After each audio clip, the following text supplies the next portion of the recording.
Is this thing on? Okay, it says live 0.5. I hope this is on. Y'all see me? Y'all see me?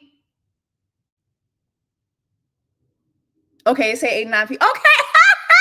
Oh my God. Oh my God, y'all. Welcome to the first of Black People Love is Blind reunion. I am so happy that you have chosen to join me, your sister. Thank you so much. You know what? I'm still trying to figure out how to do this live thing. I should have had waterfalls playing. Let me see if I can have I should have had waterfalls playing. Hold on. Let me see if I can still just play a little snippet of waterfalls for y'all, because I feel like that's become our thing, and for me not to have it playing is so stupid. So hold up, let me see. Hold up. Okay. Please be here. Please be here.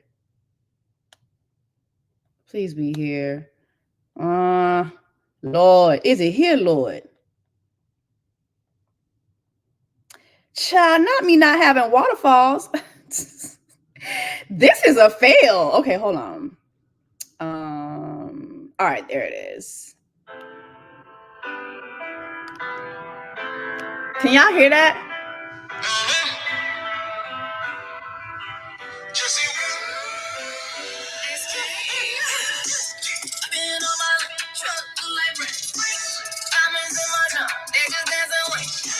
Shining like some shit you never saw before. See, they chasing me like water. Got them Cubans on my link. Truck look like bricks. Got them Cubans on my link. Truck look like bricks. Yeah. Shining like some shit you never saw before. See, they chasing me like water. That ain't solid gold, that's a no-no. I'm stepping on these hoes when I wanna. You like me? Hey! Whatever we all gon' eat. MOE. I got it all on me. VVS, I just turn the water on. Big old flex, shit you never saw before. These niggas chasing me like waterfalls. Been on my truck, look like bread. Diamonds in my trunk, niggas dancing with. Shining like some shit you never saw before. Hey! TLC, they chasing me like waterfalls. Got them Cubans on my lip. Not y'all know the lyrics.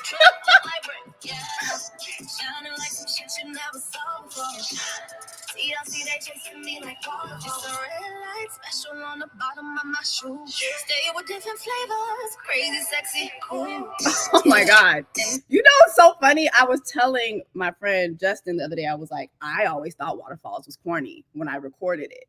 So when I was starting just a couple things, I was like, okay, everybody has a theme song on there. All the girlies have a theme song on their YouTube. I was like, okay, let me just do Waterfalls. And to see y'all like it, that's crazy to me. So thank you so much for showing all the love that you guys have shown for it. It's coming. Just give me a moment. Just being transparent with y'all.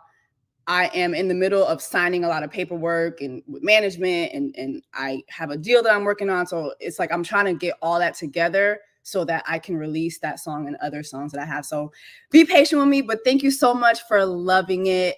I love y'all. All right, y'all. We have a special episode of Just a Couple Things today. We're going to have a Black People's Love is Blind reunion. I have some people that I really, really love. I love their content. I've been a fan of theirs. I love their coverage on Love is Blind as well as other shows. And I do want to just have a space where we talk about the show from a Black people's perspective. And we have a good we have a good time, and we just address things from our perspective as Black people who are dating, as Black people who are still young and are still experiencing a lot of the things that we see portrayed on the show. So without further ado, hopefully I do this right. Let me see which button would I press for everybody to come in. Hold on, let me see.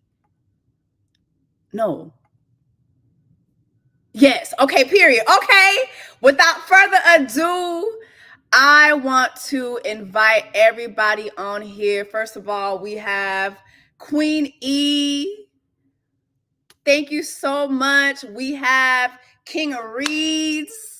Thank you so much for being here. And of course, we have Kojo from Little Black Book 91. Thank you so much for all of y'all being here. Are y'all on mute? We doing a mute challenge? Can we unmute ourselves? Hey girl.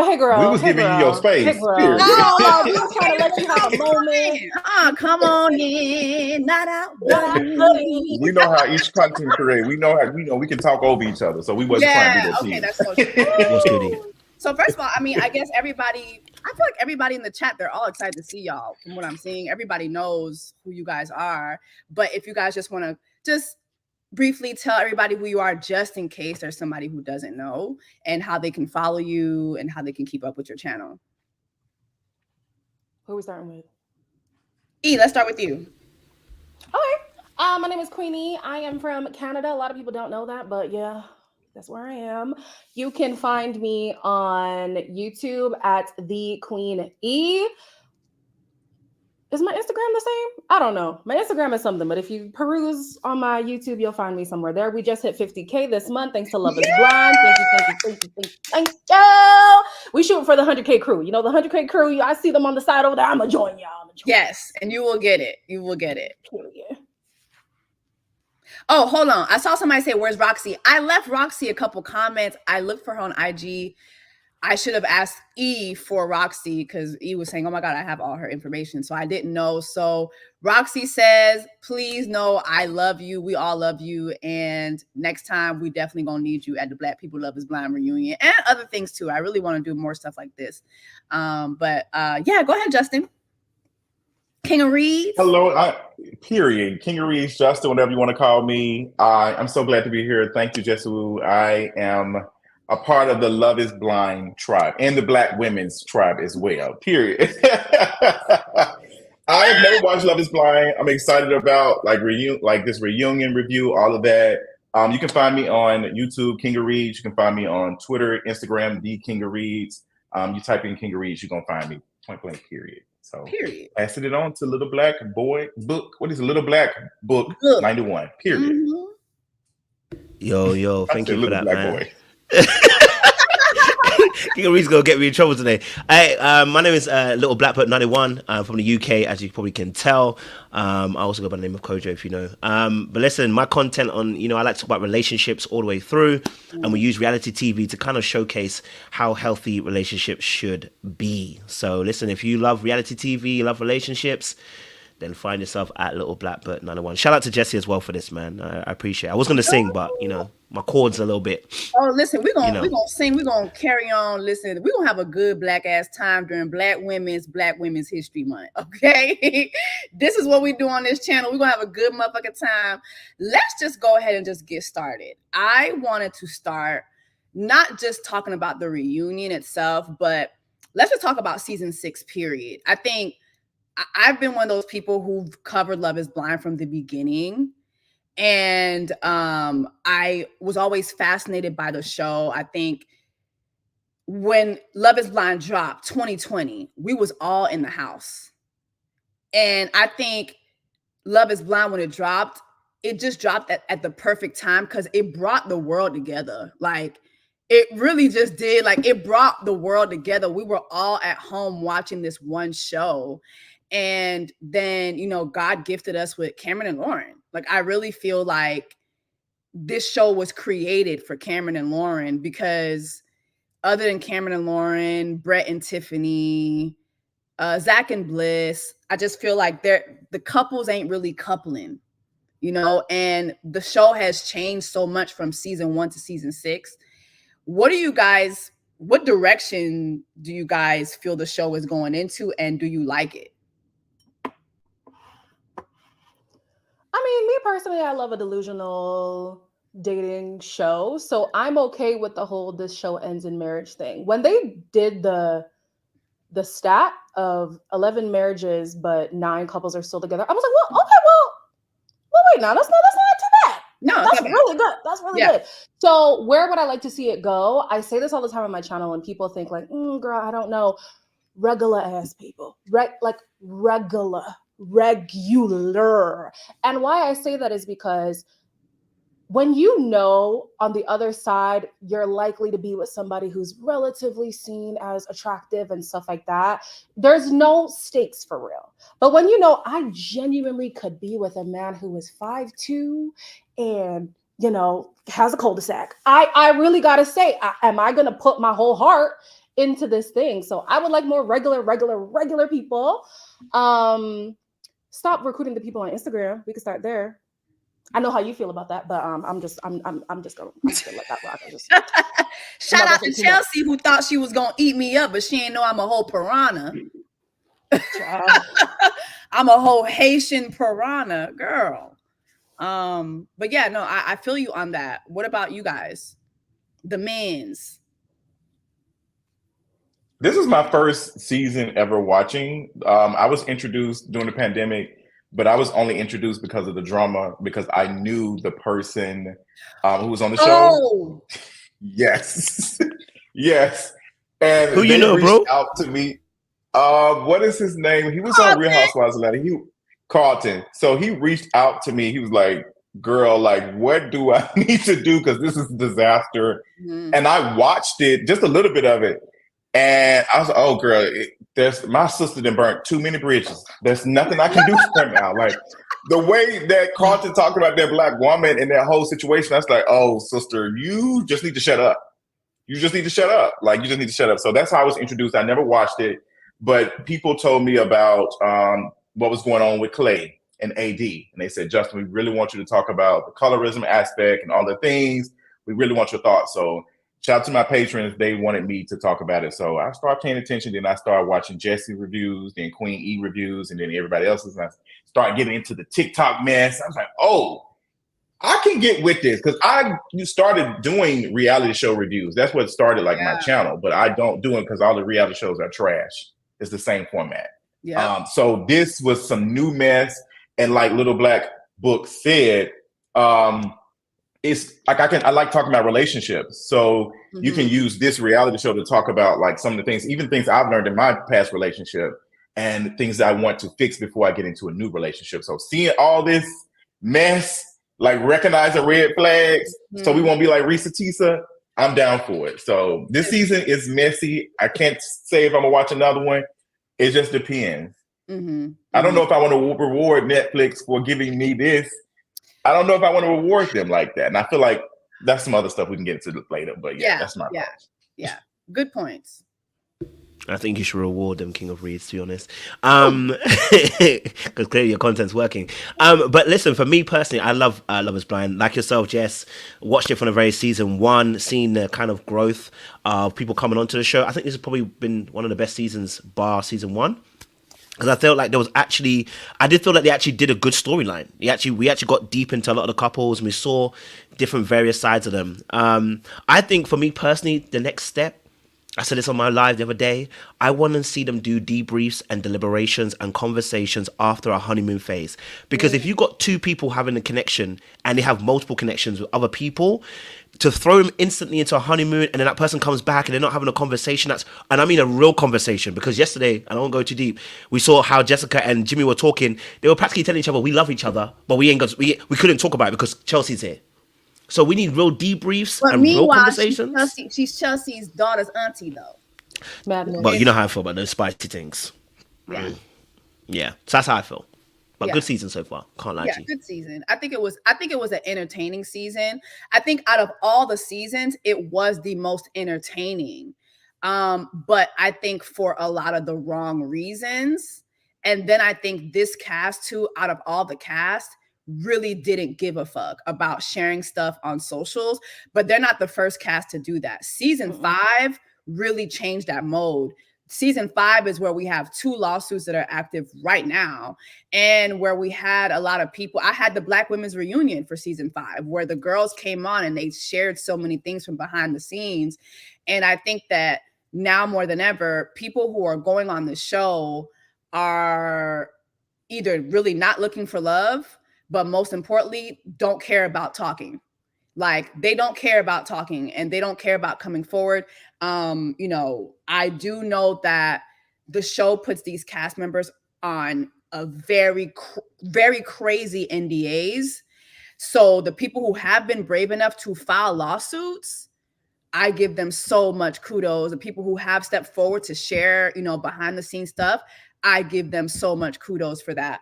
Let's talk about this season. I want to go back to something Justin said where he talked about Carlton. Oh no. Don't you do it, baby. No, listen, if you watched my reviews, I really thought Clay was going to be Carlton. I really did. I thought that was the pipeline. Whole time, it was Kenneth. Sort of, kind of. Well, Lord sort of, kind of. Can we talk about how this is something that the Black women said at the Black Women's Reunion last season, that they feel that the Black men who go on this show don't necessarily go looking for Black women. Oh. Can we kind of talk about that? Do you guys, as viewers, do y'all agree with that? Yeah, I feel like it's a mirror of real life. Because we don't see real life Black men, showing love to dark-skinned Black women. So it's just like, girl, yeah, it comes out. So even when they're trying to pretend and portray themselves as this, they can't do it. You saw Clay struggle with that. He had the persona. Even Ken, they had the persona of everything that, oh, Clap, look at this Black man. Like even Ken, how would you be my wife? Like he said all the things, and then when it got time to make the connection, there was nothing there. Yeah. So I feel like it is a mirror. And I think the conversations around AD and how Clay described AD, he never really just called her beautiful. It was always on her body. And we see that, like, Black women, specifically dark-skinned Black women, it has to be that. Like AD is beautiful, period. Yeah. But her being dark-skinned takes away a little of that, because if it was like a thin, just light-skinned, biracial, light-skinned woman, beautiful, like just, oh my gosh, she's so fascinating, she's so beautiful. But AD has to be more than that, and her more than that is her ass, and that's how Black men are. Like we see it all the time on Instagram, social media, all the time, TikTok, period. Oh, there's a Black man who wants to speak up. Well, ain't they always speaking and not saying nothing? You gonna have me in trouble. What say you as a Black man and Black women? Can I be honest? I want to be very frank and honest here. First and foremost, shows like this do Black men a disservice. Because if you chose someone like Kwame with the hairline that he has, God bless the hairline, and the kind of look that he has and how he behaves, the brother was denying his Ghanaian heritage. Of course he's going to choose a white woman. If you chose that kind of man to put on a show, you've already put somebody who doesn't even want Black women. Now, Clay saying that he doesn't like dark-skinned women, I can't say that personally. And we're going to have a little bit of I can see we have a little bit of a pushback here. This situation with AD, I put it on my channel, I said this. And I made it biblical. I said Rachel and Leah in the Bible. Someone looks good, but someone else has the physique and the looks. Which one would you choose? And I said, we've overinflated the fact that because she's dark-skinned, that's the reason why he rejected her. I don't think it's because she's dark-skinned. I said this throughout the whole season. I said some points in time, I don't like too much women and I don't like physical appearances. I don't like going down that road because who am I? You know what I mean? But the reality of the situation is, I said that at points in time, she wasn't keeping up. I said this. And I said, at points in time, some people don't like that kind of aspect because it feels like you're putting a lot of effort into your body, not necessarily your facial features, your hair, everything like that. And I said, whatever's your money maker is what you spend time putting your attention to. And until the reunion, the reunion, she was looking beautiful, don't get to it. And she's a beautiful woman. I'm just saying, though, I think it's a bit hard pressed to put that on Clay and talk about whether she's dark skinned or whether Black men are not looking for Black women, because if you choose people to come on the show, you're intentionally choosing men who have a preference against Black women. That's not the fault of those Black men. That's the fault of the show intentionally choosing people who are going to promote that particular aspect. Please, let's give some grace to these Black men, because not all of us want to choose white women. You know what I'm saying to you?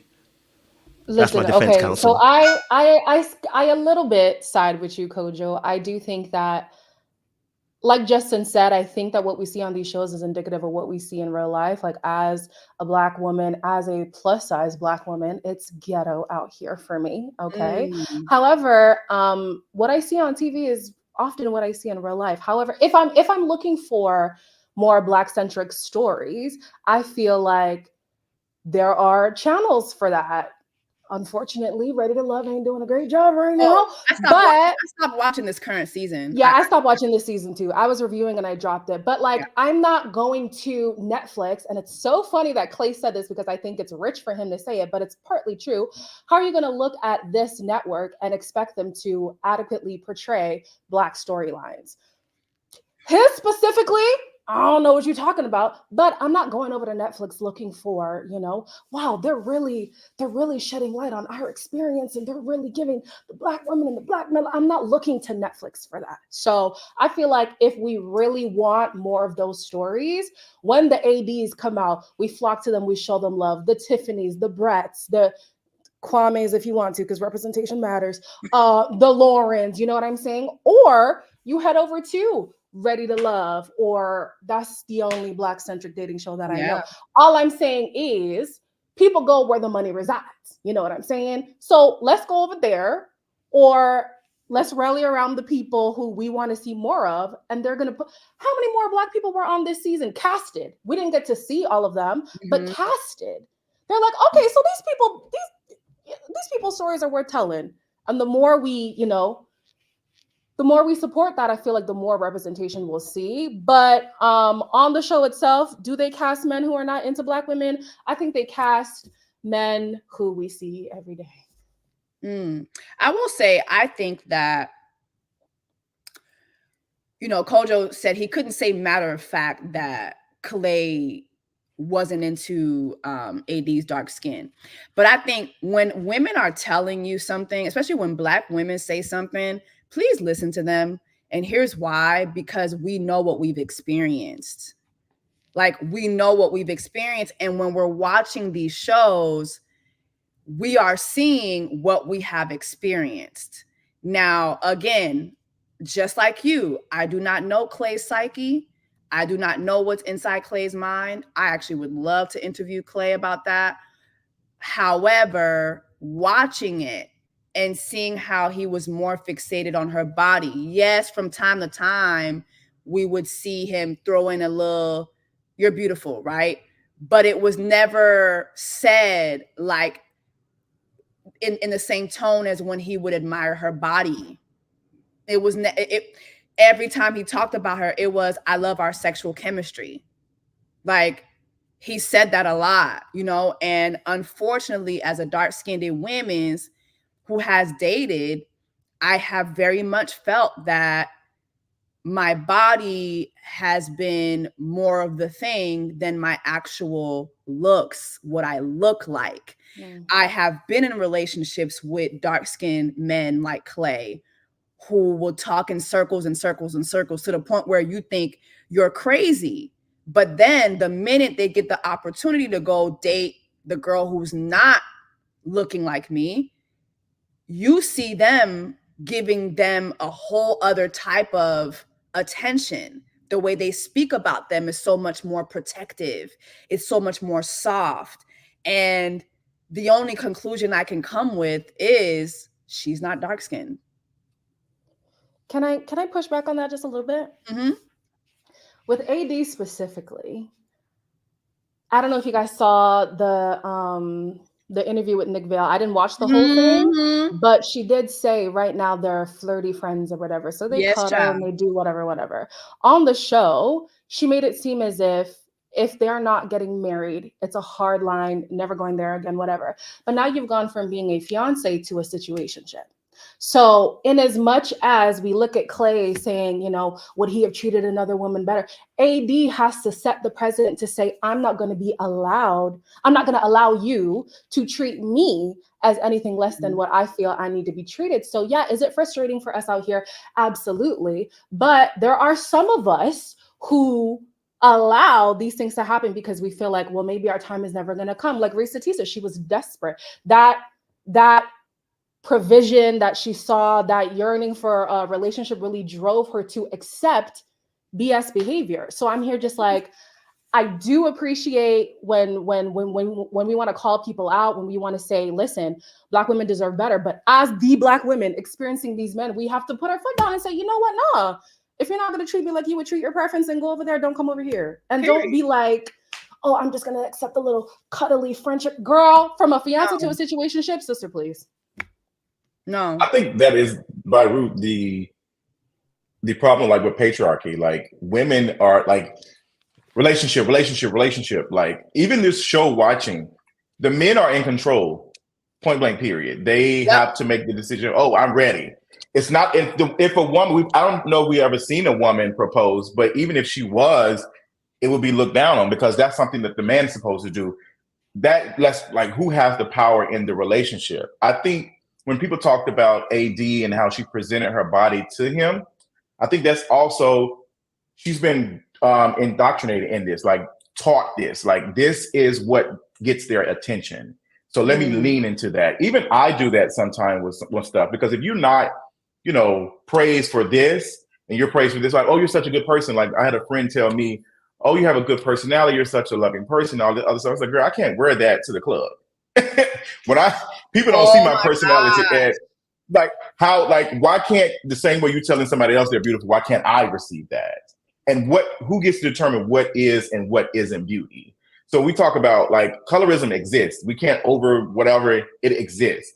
So we have to consider that there is colorism involved. She's a dark-skinned woman. We cannot remove that from AD's experience, period, in this dating thing. And even Netflix, Love is Blind, not having that many dark-skinned women, that many Black women, period, like is real. Like we're talking about beauty. Black dark-skinned women, Black women, period, Black folks, period, is not looked at as beauty. There's only specific type of Black folks who are casted. I don't know anything about Kwame and all the other stuff, but I can get into interracial stuff, another discussion. But yeah, well, we can ask Kwame's Ghanaian brother. Can we add? Maybe even. Can we add to this? Oh, sorry. Yeah. Go, Jess. I was going to say, first of all, I was going to say, okay, sorry. I was going to say, first of all, let me validate your experience, right? So this is not about invalidating any Black woman's experience or any dark-skinned woman's experience. I know colorism exists, right? And so I don't want to invalidate your experience on that. What I do want to pay attention to is there may be other factors that may be playing a part in this situation, right? So first and foremost, in this situation, I believe by watching what I saw of AD and watching Clay, there's a heavy emphasis on the sexual energy between the two of them. Now, whenever a man is very heavily sexually inundated, it's because he lacks emotional ability to connect with somebody. This is what happens, right? So you tend to find yourself being able to communicate on a sexual level rather than an emotional level. And what AD did was feed into that. Let me give you an example. When it came down to Bean Dip, it was about her body. It wasn't Clay doing it. It was Laura and Jeremy. When it was saying about her ass, and Chelsea's like, oh, ass, da, da, da. She started wiggling her ass and showing it to people, right? Because she's also understood, and yes, part of this is patriarchy. It's part of the system that we live in. She's understood that there is a reward for your body being able to move a man. So what she's done is she's leaned into it. Hence why I said being very careful about attraction and how it works, that if you focus more on your body, what you will find is most men, they get excited by the body. It doesn't make them commit. Because oftentimes, and I'm talking from a biblical perspective, when men look at women, what they want is a face and the body to connect for them personally as an attraction piece. And then they look at the qualities of that woman and then they commit. And what I was looking at AD and Clay was, I don't think he's ever going to commit, because I don't think personally he was actually invested in her face. This is me being personal. She's a beautiful woman. I find her attractive. My issue was when I saw him first come out of the reveal, that wasn't a brother who was impressed by her face. The comments that he was making was not a brother impressed by her face. And that was where I had a problem with it. So my final point in this is, we've been indoctrinated as Black people. History tells us this. We've been over-sexualized, specifically Black women, right?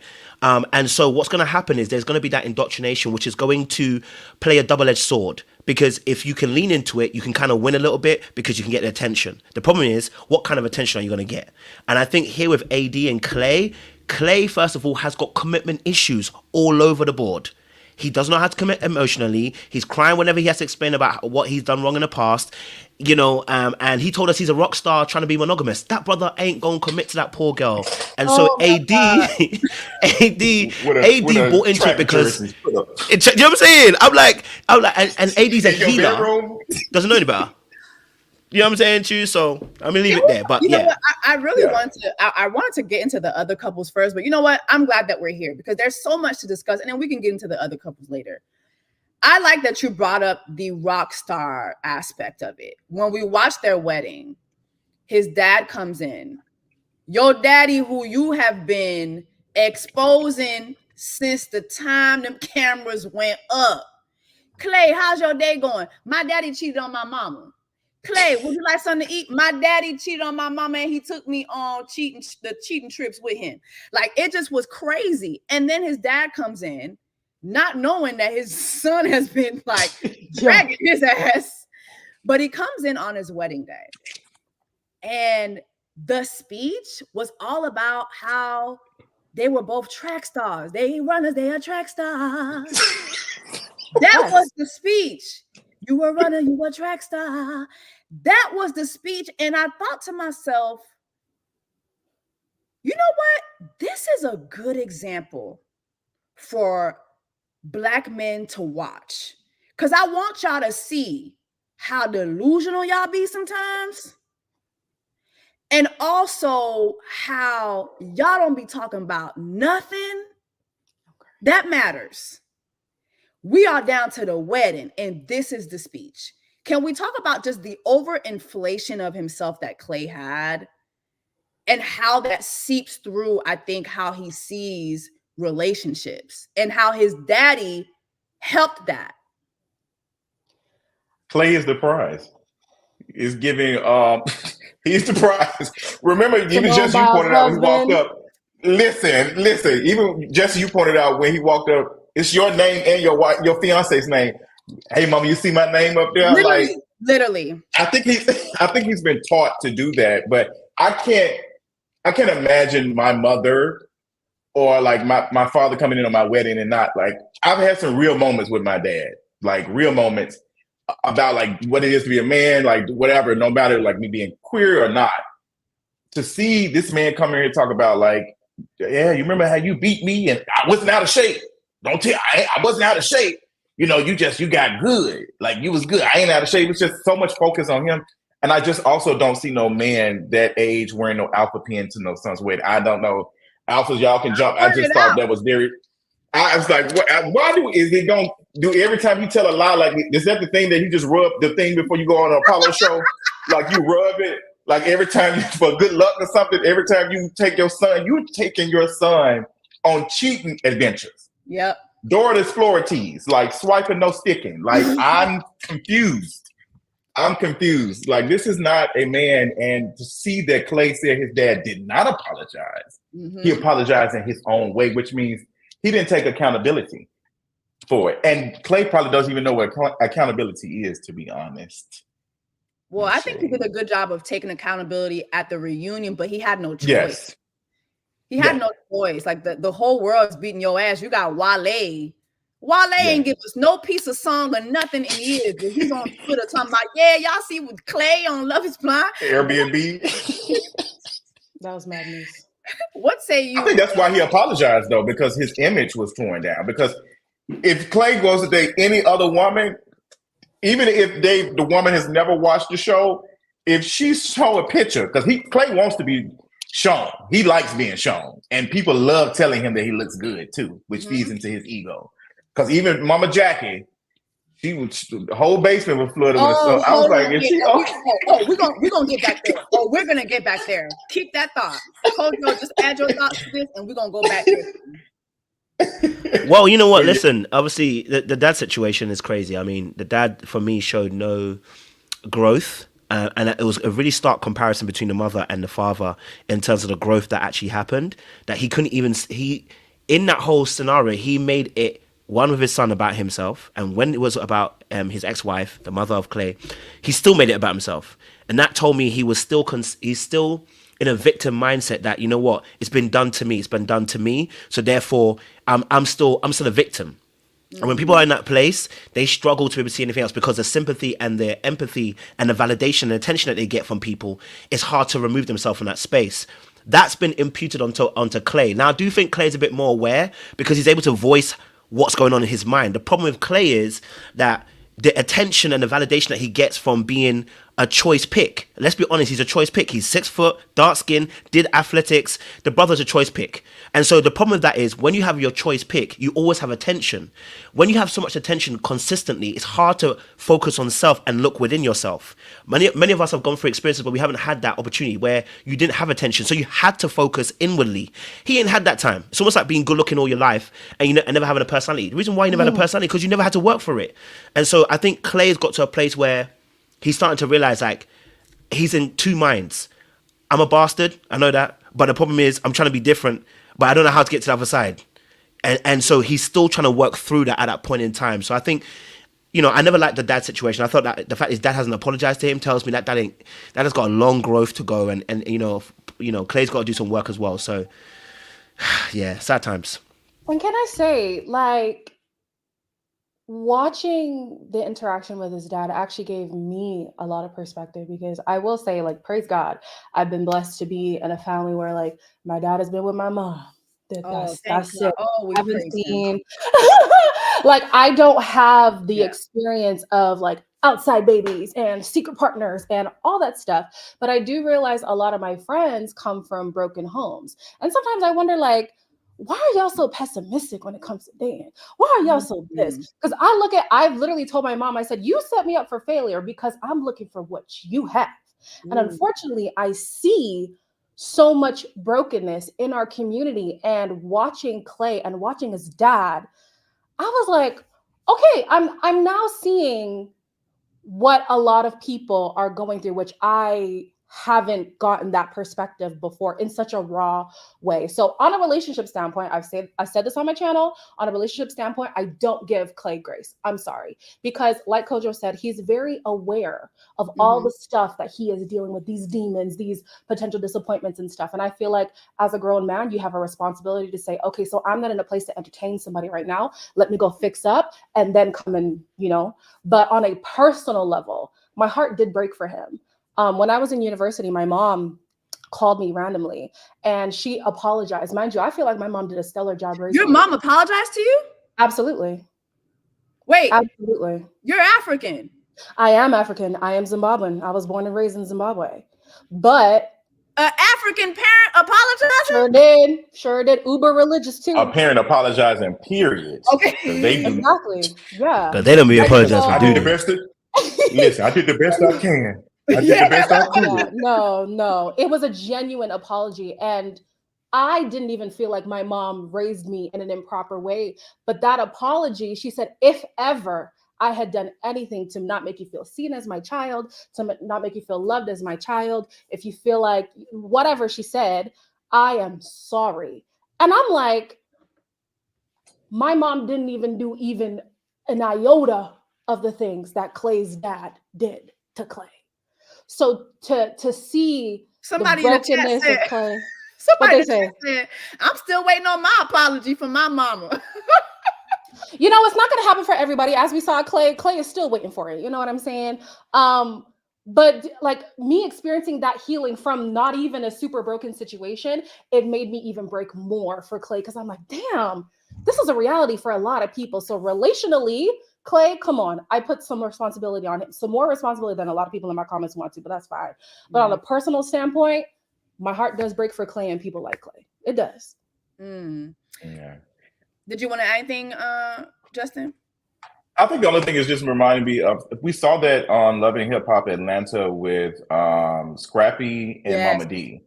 And Scrappy was, talking about all the things he's experienced with his mama, and Mama D, which was some real traumatic shit. And he was like, Mama D was like, well, I did the best I could. And it's just, parents just can't understand, hey, girl, you're not perfect. We know you did the best, but we want you to take ownership of some things that you could have done better. The same thing with my parents. We had some experience, even when we coming out, it was very, very difficult. When Clay was talking about his dad was still a good dad, it's as if we have to say that for us. like we can't think that our parents are not like, are not good. Like maybe we'll think about ourselves, like, did I turn out right?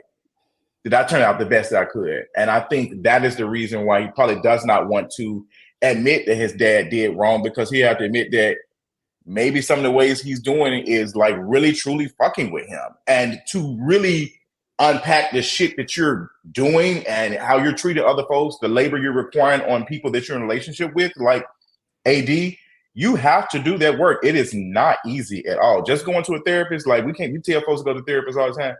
They be learning what to say from the therapist and be weaponizing shit. Yes. So just because you went don't mean shit to even me. when he says he's like, oh, I did therapy, I even, tried different therapy. You can't even commit to a therapist. Child. I got commitment issues. Let me fix that for you. You can't even commit to a therapist. One thing I've always heard from my friends who are therapists, they tell me all the time, by the time a couple comes to us, it's already too late. That woman has been telling her husband to come to therapy for a very long, long time. Sam Cooke a long time. Like, she been telling you. And by the time it's too late, now you're okay. Well, let's do therapy. Now it's a like, here, damn. You know what I mean? It's not really because you're trying to be introspective. You're really looking for solutions within yourself. It's always, well, damn, this is what I got to do now to save this. And it's like, that's not what therapy is about. Can we talk about he's a good man, Savannah? How AD's mom, I just had very unpopular opinions about her mom. Like, it was so funny to watch the difference in the commentary between like white folks and black folks when it came to her mom. Like the white folks, oh my, your mom is such a queen. And she is. Don't get me wrong. Her energy was great. She was beautiful. The way she loves on her daughter, it was great. But her reaction to AD coming in was crazy to me. The whole, like when she first saw him, did y'all catch that? Oh, like Clay. Okay, yeah. Mm-hmm. Like it was like, okay, this is the first time you seen a fine nigga. And mind you, he's here for your daughter, ma'am. And not only that, he comes in after your daughter just told you he hasn't been coming home to her. And then in that conversation, her mom said, well, what do? You work for the president? You work in the Secret Service? And he's like, no, he lists all these jobs that are jobs you can do from home. And then you turn to your daughter, well, y'all could be the Michelle and Barack. Like, what? Can we talk about?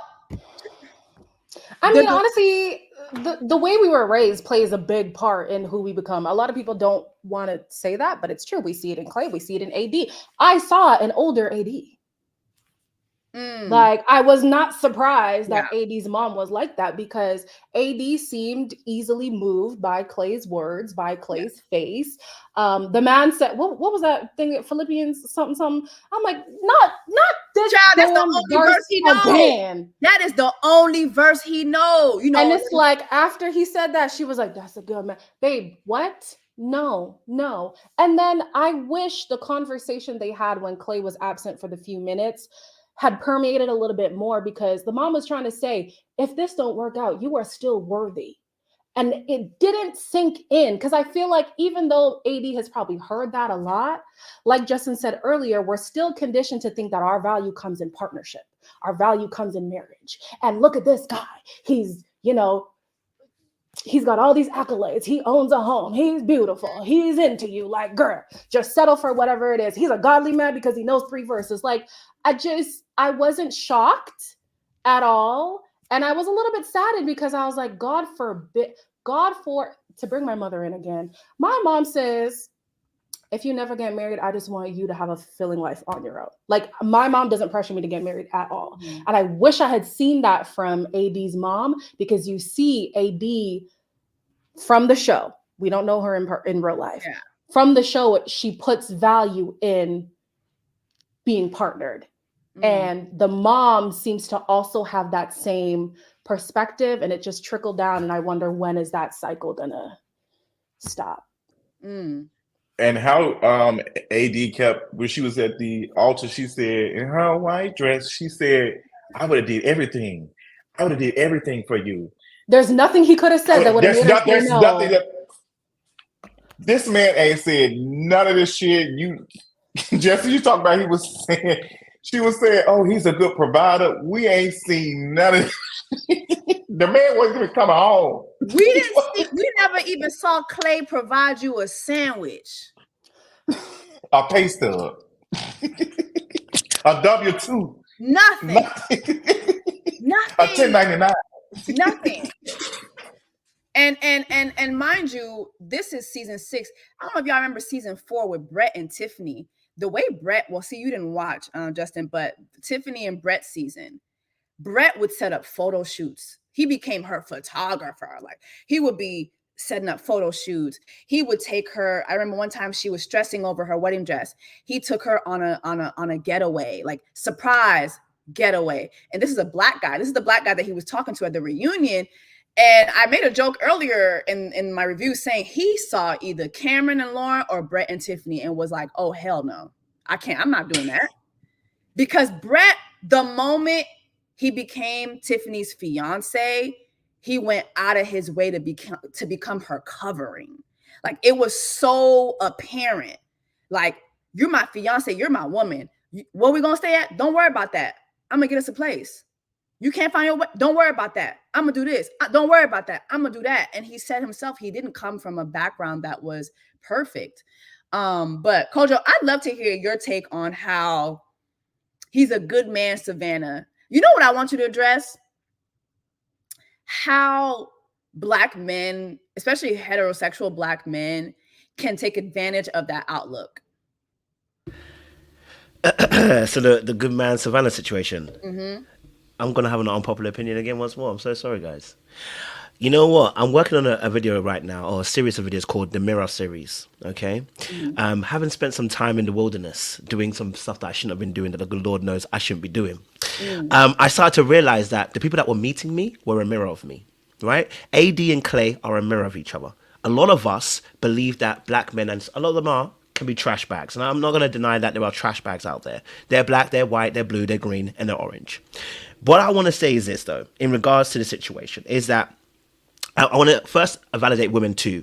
I do believe that women, not just Black women, women in general, need to decenter men from the equation. What that essentially means is that your self-worth and your self-importance is not dictated by your connection to a man.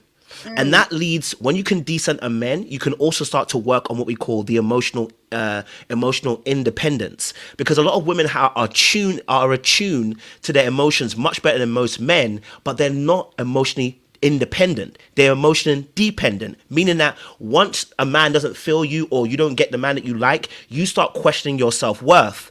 We can call it patriarchy, we can call it society, we can call it how you grew up. But that's also a part of the relation. That's also a part of the relationship between men and women that needs to happen, right? We're starting to get there. We're starting to see it, and we've seen how the reactions happening when women start detoxing men and decentering them. There's starting to become a warfare. That's a part of it. I think in terms of the good man Savannah situation, when we look at someone like Clay is not a good man. He's a nice guy. He's not a good man. Right? And when you look at Brett, I said this on the other day, I said sometimes these shows, it's about the grace of God and the luck of God, the luck of life, because Brett himself has met someone, okay, he's met Tiffany, right? But Brett himself is somebody who serves. Yep. So due to his, but that's because of his trauma too. His trauma informs him to be overly serving. So if a woman meets that kind of man, she's blessed because he wants to overly serve. But the unfortunate part here with Clay is that he ain't built that way. He's built to take. Yeah. And the problem with takers like Clay is they often meet people, quote unquote, who are called healers, called AD. The problem with a healer is they are also as arrogant and as egotistical as the person who's taking advantage of them, because they're both a mirror of each other. Right? Because the healer believes that if I can get you to change, that means I get some self-worth. That means if I can get you to come to my side and see how I'm looking at life, and I change you, then I must be important. I must be special too. And that's where your ego lies into. That's why AD was sticking with Clay.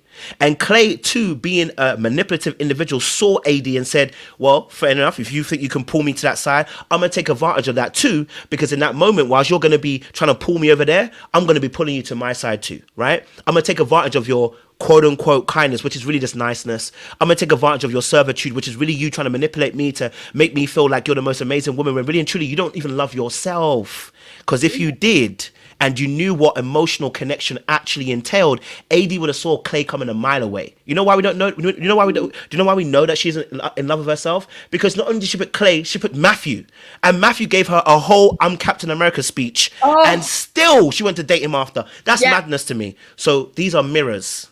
So you're right. There are a lot of men who are not great, and they are trash bags. But if you keep dating them, I've got to ask you, what mirror are you holding up? You might have to look at yourself and say, actually, why do I like them? What is it that's drawing me to them? This is not blaming AD solely.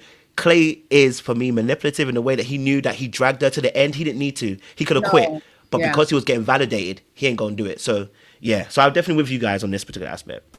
Let me ask you guys a question. I really like that you brought up the whole Matthew thing. I was watching the Nick Vale podcast, and she said, she gave more insight into Matthew. She said Matthew reached out to her, that he was on an apology tour. He said she was not the only girl that he went on dates with after the show, that actually he went for the other Amber first. She knew it, and she still went on multiple dates with him. And just hearing her say that, I'm thinking to myself, number one, okay, she not really what a lot of y'all want her to be, okay? We just have to really face the facts that this girl would be attracted to a pile of turd. Like, if it gave her attention, she would go out with a pile of turd. Literally. She feels very validated by attention, even if it's bad. Like, she just likes it. There's no way I would give a man who played on my dead daddy in order to get me to tell him yes, knowing he had no intention to move forward with me. This man was using your dead daddy. He lied on your dead daddy, lied on your dead daddy. He was getting his Nicki Minaj on in the pods about your dead daddy. Then when he found out that Amber daddy was dead too, he was playing with her dead daddy. Like, it was crazy. The whole, I don't know if you guys caught that in the whole pod situation. Amber heard that too, is what they both had their parents. Oh, wow. I didn't know he played at both sides. That is nasty work. Yes, he was playing them. And so there is no way I would give that type of person a chance to play with me. Then you going down to that white man's house and he cooking for you. Let me tell you, now listen, some of y'all think I'm racist. I'm not. I just Black people can't be King of Reed's get her. Live. You can be prejudiced, but you can't be. Yeah, because I always say, listen, everybody white sit tight. Because listen, this is the Black women's channel, it's the Black women's space. But let's be for real now. A white man who sat in the pods and told you how, you know, America's watching me after he done played on your dead daddy. Now he on this tour going out with all these other white women. Then you the last person he called. You a Black women's. Now you down to his apartment eating his dinner. We know he ain't seasoned it. We know he ain't clean that meat. But you out there eating unseasoned, unclean meat. Like, it has to be.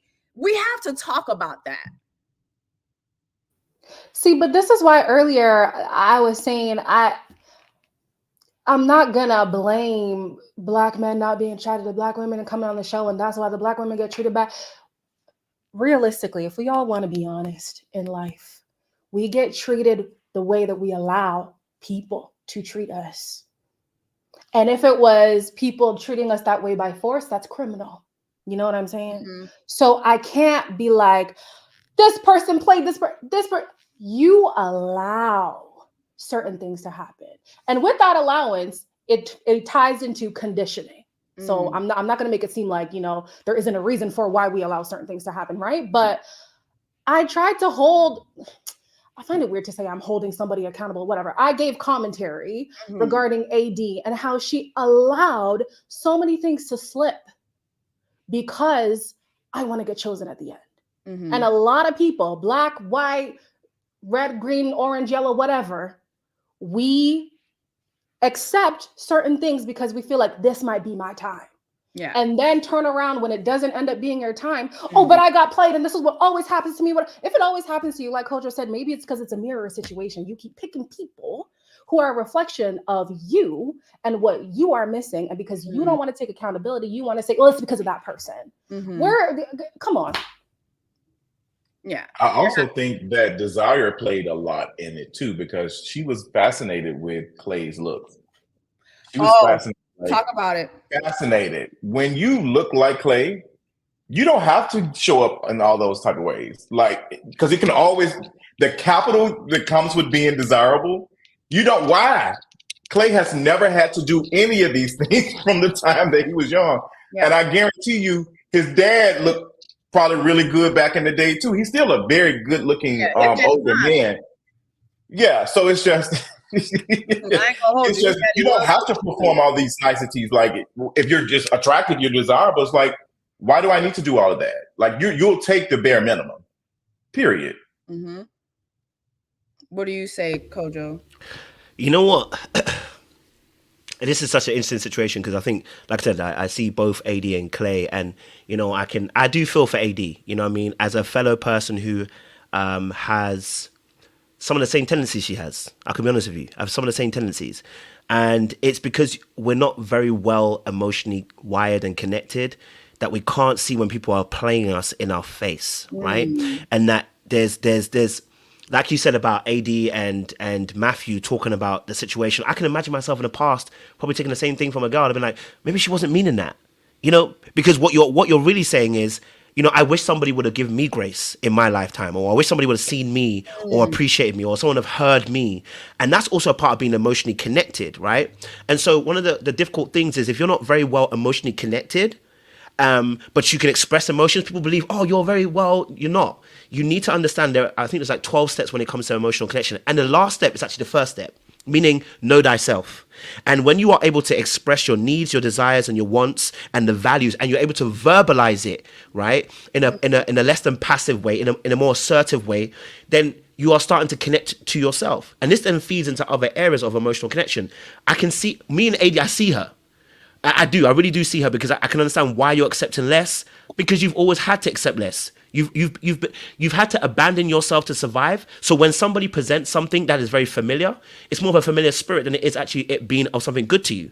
And so sometimes when you look at the situation with her and AD, I'm looking at her like, I understand, man. You've abandoned your own emotional self. So when he presents the lack and the little and the minimum, you're going to take parts of it because you want to be desired and you want to be wanted. And Clay, like I said, he's got a lot of options on the table. Well, his looks are going to open a lot of those options. But he got big problems too, because he couldn't keep a gal. That was also his big problem. He told us himself he can't keep a gal. You know what I'm saying to you? Yeah? He can get them, but he can't keep them. And that makes him feel some type of way too. So now we've got two people in the same position, like trying to figure out how to be desired and wanted, but also valued. And I felt for AD. I do have sympathy for her as well. So, but what I'm going to ask her to do is sit on the bench with me. Let's sit on that bench together, baby, okay? And let's heal, okay? Because we don't need to be on the field of play because we're going to get injured again. Yeah. Do you guys, like watching the show, do you guys feel that Clay played in AD's face, or do you guys feel that AD played in her face? Both. Well, yes. Yeah, both. Yeah, I agree. I also feel like, did Clay know that? Did he understand the show he signed up for? I really would have loved to see the lattes ask him that. Nobody asked him no real questions. Like, did you understand that when you signed up for this show that marriage was the goal? Because from top to bottom, and even again, I heard AD herself say to Nick Vale on the podcast, from the time we're in the pods, he always voiced to me that he wasn't ready for marriage. And I'm like, wait a minute, they never showed that on the show, but here she was saying it. So you knew.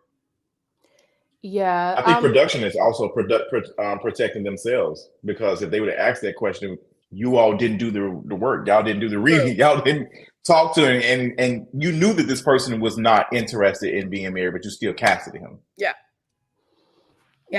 With AD getting played, I mean, she said that they had many conversations where he was like, I would not lead you down this path to leave you high and dry. So that's where I will say, okay, maybe he did come in with the whole, I don't know if I'm ready for this, found AD, fell in love, and thought, you know what, for you, I will. However, like we said in the pods, Ben said, I'm not ready for this. She and her mom, if I remember correctly, he said AD and her mom played the show for me. I couldn't believe it. She knew. So she was like, you know, okay, maybe if I show, look, Yep. but babe, it's supposed to be like this. Sis, if you have to convince him, you've already lost the battle. You've already Pick me, lost. choose me, love me. That's what it was giving. Pick me, choose me, love me.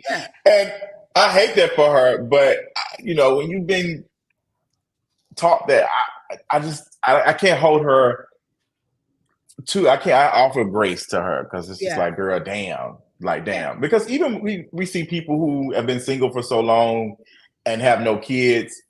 What's going on? Like, how are you a woman ain't got no, you can't keep a man? Like women, or like if you can't keep no man, like it's the end of the world for you. You ain't got no kids. Like you can't even say you don't want kids. Yeah. Oh my God. Like we still haven't got to, you can't say that. Like, what do you mean? You don't want to, that's what you are here for. That's what your womb is for. And it's like, no. Like, you need to be reproducing. No, I actually don't have to do this. I actually have a choice over what the fuck I want to do with my body.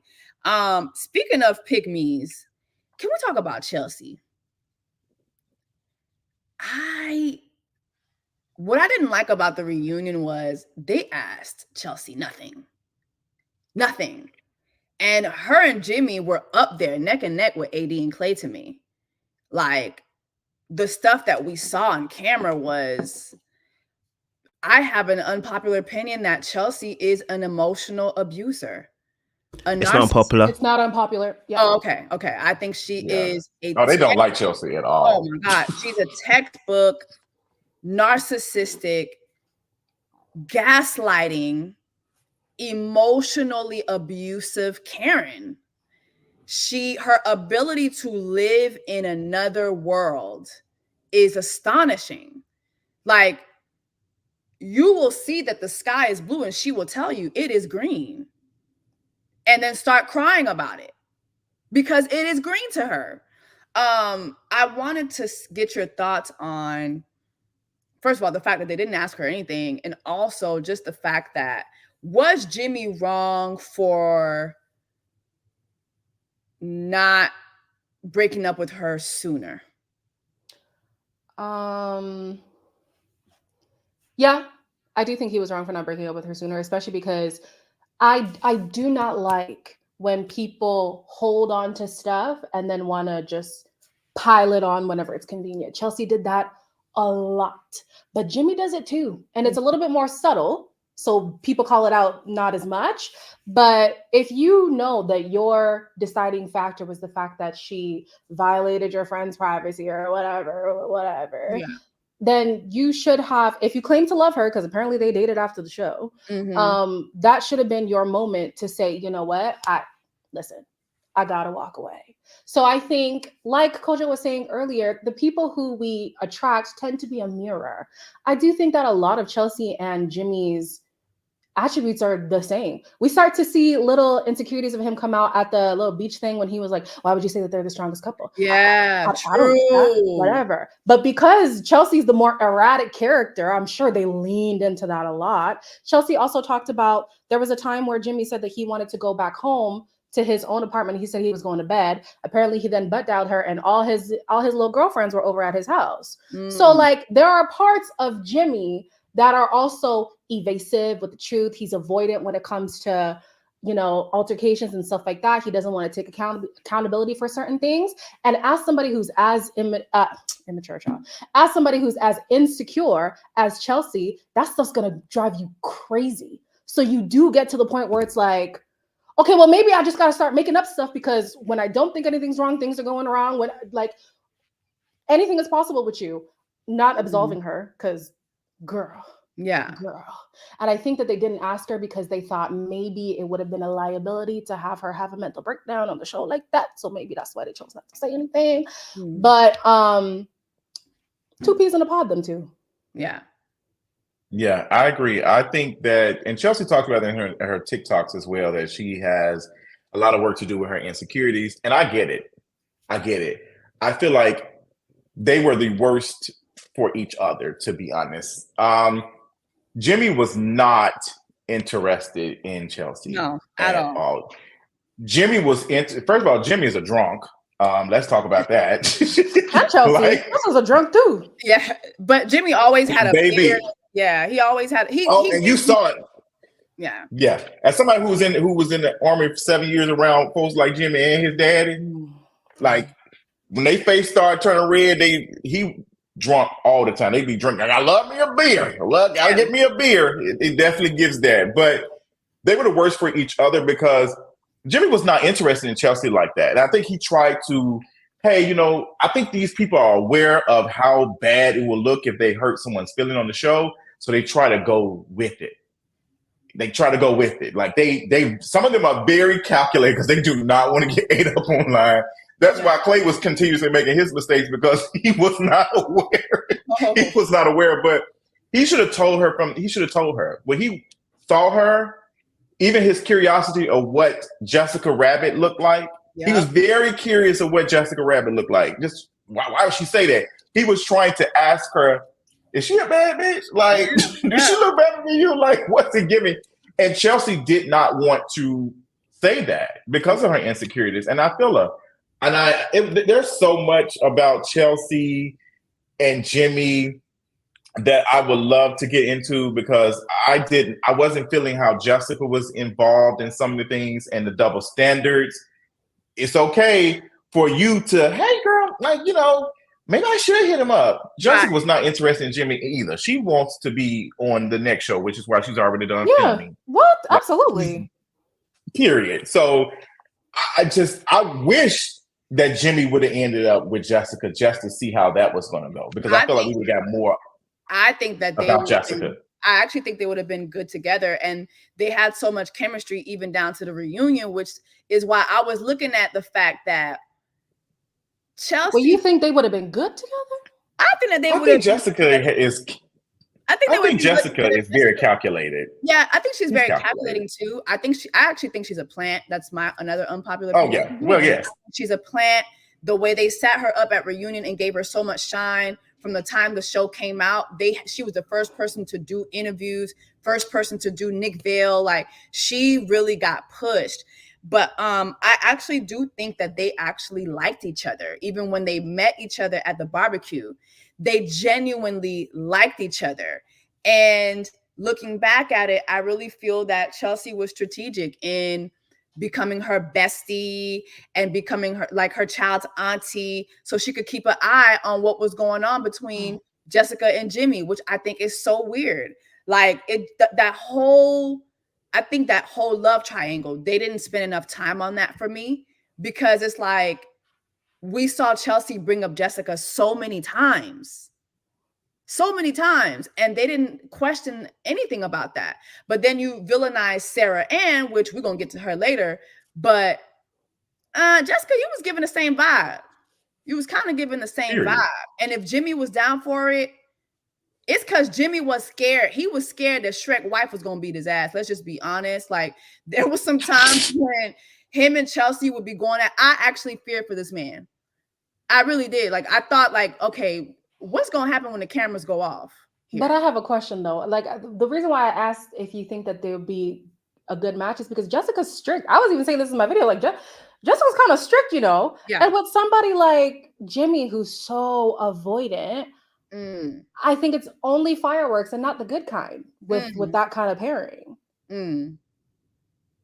mean, you have a point with that.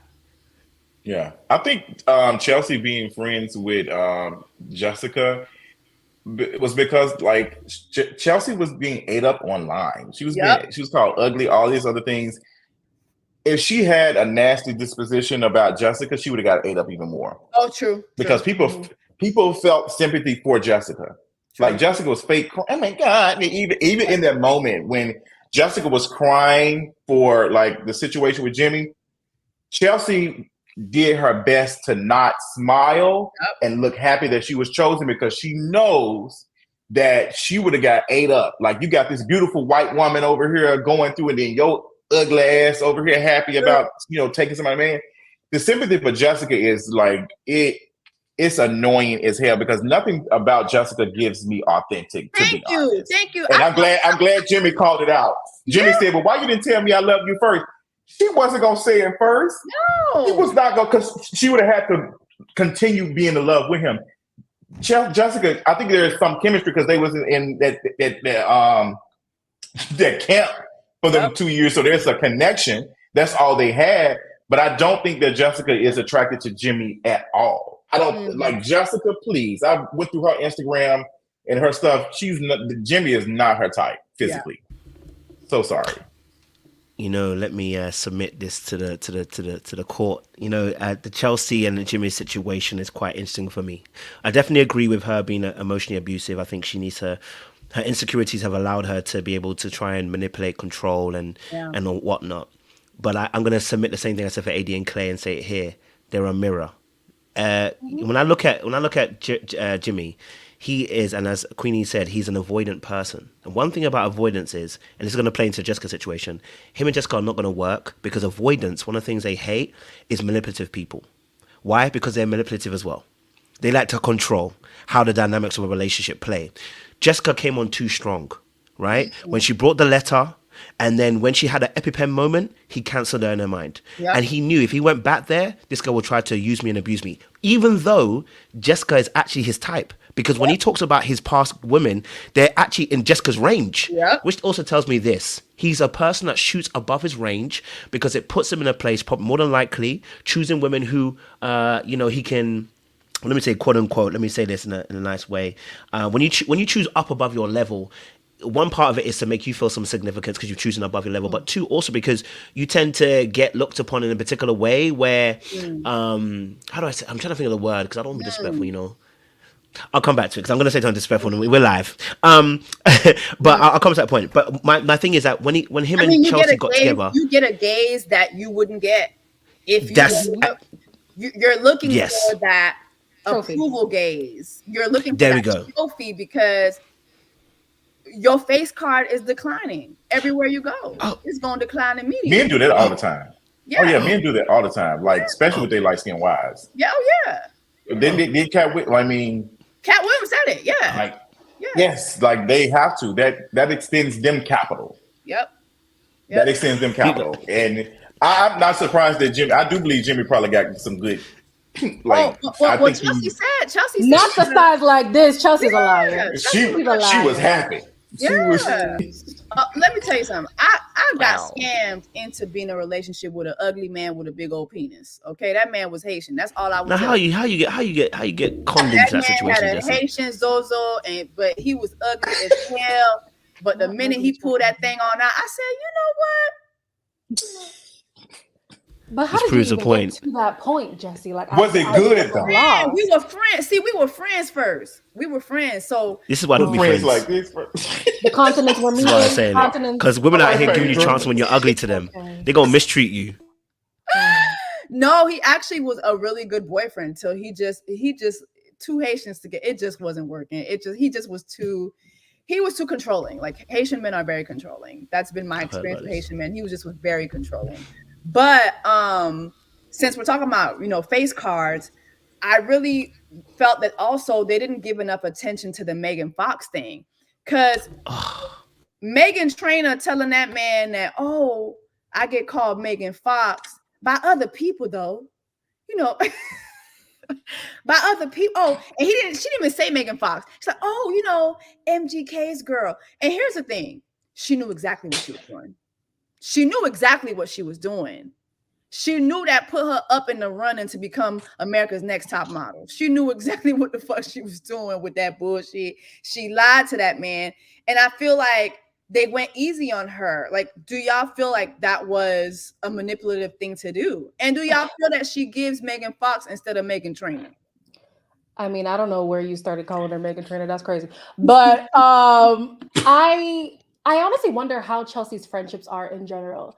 Because you telling me this your bestie now, this is your whatever. Apparently they were even friends during the show. It's not something that happened after. So you have no problem trying to prop yourself to have a one-up on your friend. It makes me think of, when you used to go out and some guy would be talking to you and then your friend would be like, well, she got, it's makeup. She, like, that's the kind of person that Chelsea is. And I wonder on a day-to-day basis, like, how do her friendships work, But was it manipulative? Absolutely. Especially at the reunion, she's saying, oh, honestly, it just slipped out. You initiated that conversation about celebrities.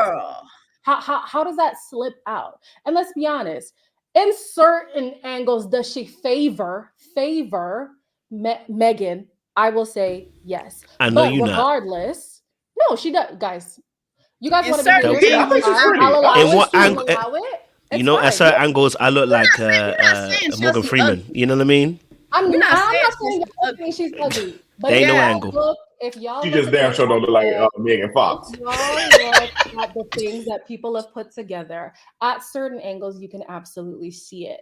The favoring. I'm not saying she looked like her, but it's like all white people look alike. That's what you're trying to say right now. I'm sorry, No, but that forehead, that skin. At the end of the day, whether or not she wants to feign ignorance, it is very clear that whatever inside she cannot accept about herself, she has to, exaggerate other things like, well, maybe if he thinks I'm pretty, and maybe if he thinks that I'm agreeable, because she was very agreeable in them pods. Well, maybe if he thinks that, that'll keep him. But at the end of the day, these insecurities are going to reveal themselves whether you want them to or not. And so like Clay, he got stuff to work on internally. Chelsea got so much to work on internally. And I think that it was manipulative. Will she ever admit that? No, she won't. No.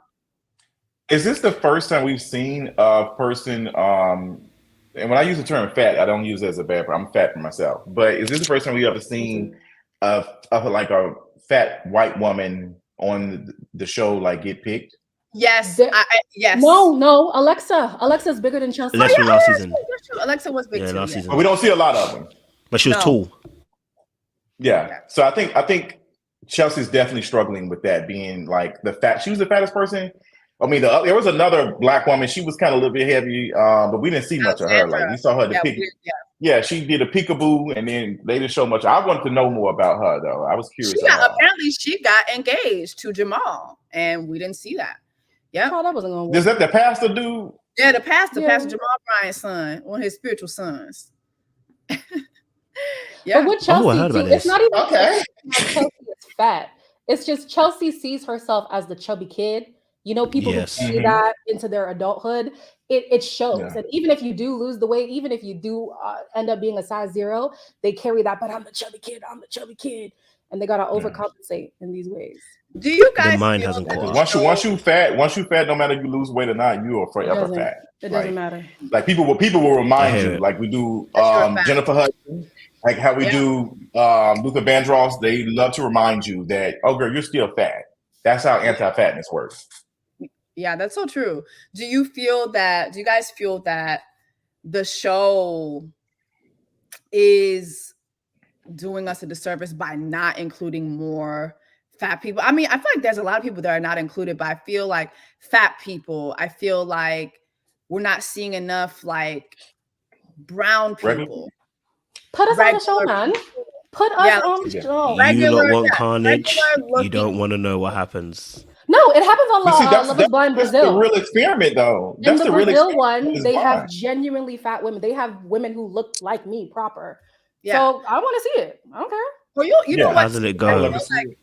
I feel like the same company that does this show does Married at First Sight too. Kinetic does Married at First Sight. I feel like I've seen more fat people on there, but not enough either. But I've seen more. Maybe. No, you're right. Actually, I have not. Yeah. So these shows, they don't believe that fat people deserve love. Okay. Well, I mean, you see, they hopping in folks' DMs to cast them. This just goes off of what you look like. Yeah. And I don't see how we cast it folks via Instagram and we get Jeremy. I don't know how we get Jeremy. let's talk about Jeremy, who currently has his ex, who is The accusing king of him pew pew pew pew, who try to pew pew pew him. So you know what's which crazy? is not funny. It's not funny, but I think the pew pew pew is what makes it funny because we don't want to get banned or nothing. But Shmeremy, when the show first came out, immediately we found out he had a side wife, a side kid. He was hiding from the world. Like Drake was hiding his son from the world. He was hiding his side wife and his child from the world. Then he went on to this show, and he came out and he said, first of all, I didn't hide that information. Casting knew, and casting reached out to me. I didn't reach out to casting, and he showed that casting sent him a DM. What do y'all think about Shmeremy and the Laura relationship? Let's talk about that. Because I feel like Laura, even though what Shmeremy did was wrong, and Shmeremy obviously is somebody who's liable to pew people and all this other shit. But I feel like Laura didn't get enough smoke because I don't think Laura was nice to him at all. No, not at all. Never was. And then hid behind, this is just our banter, girl. No, that's not how. But even the parents, even Laura mama, clocked it and said, "Girl, if you do everything, she's gonna walk all over you." They've seen their daughter. The way she talks, Laura is one of the bros. She's one of the bros. Like she's kicking back with a beer. Like she's talking shit. Like Laura is wearing the strap. Period. Like it's getting that. Laura, let me tell you. When Laura was so mad at the picnic, I was happy seeing Jeremy and Sarah Ann on that jet. They edited. Let me tell you, y'all ate that one little thing because Laura, she cussed him out. She said it's done. Period. When I tell somebody it's done, it's done. Now she's why you're not upset? She wanted him to be upset. She wanted to react. You just said you was good, sister. What's going on? You want him to be as hurt as you're trying to pretend that you're not. Yeah. And then she started breaking down. Yeah. You start breaking down like, girl, you talk to that man crazy. He even said how she deals with conflict. It's a chop. I'm not letting nobody talk to me like that. And especially not somebody I'm dating. The way she talked to him, she belittled that man constantly. Yeah. It was a chop. Yeah. I think with the other white woman from January 6th. Oh, mercy. I think with Laura, it's a lot of self-fulfilling prophecy with her when it comes to her relationships. She treats these men a certain way. And then when they finally decide, you know what, this is enough. See, this always happens to me. You see, men don't want to appreciate me and men don't want, but you have been a tyrant in this relationship. Who's going to stay for that?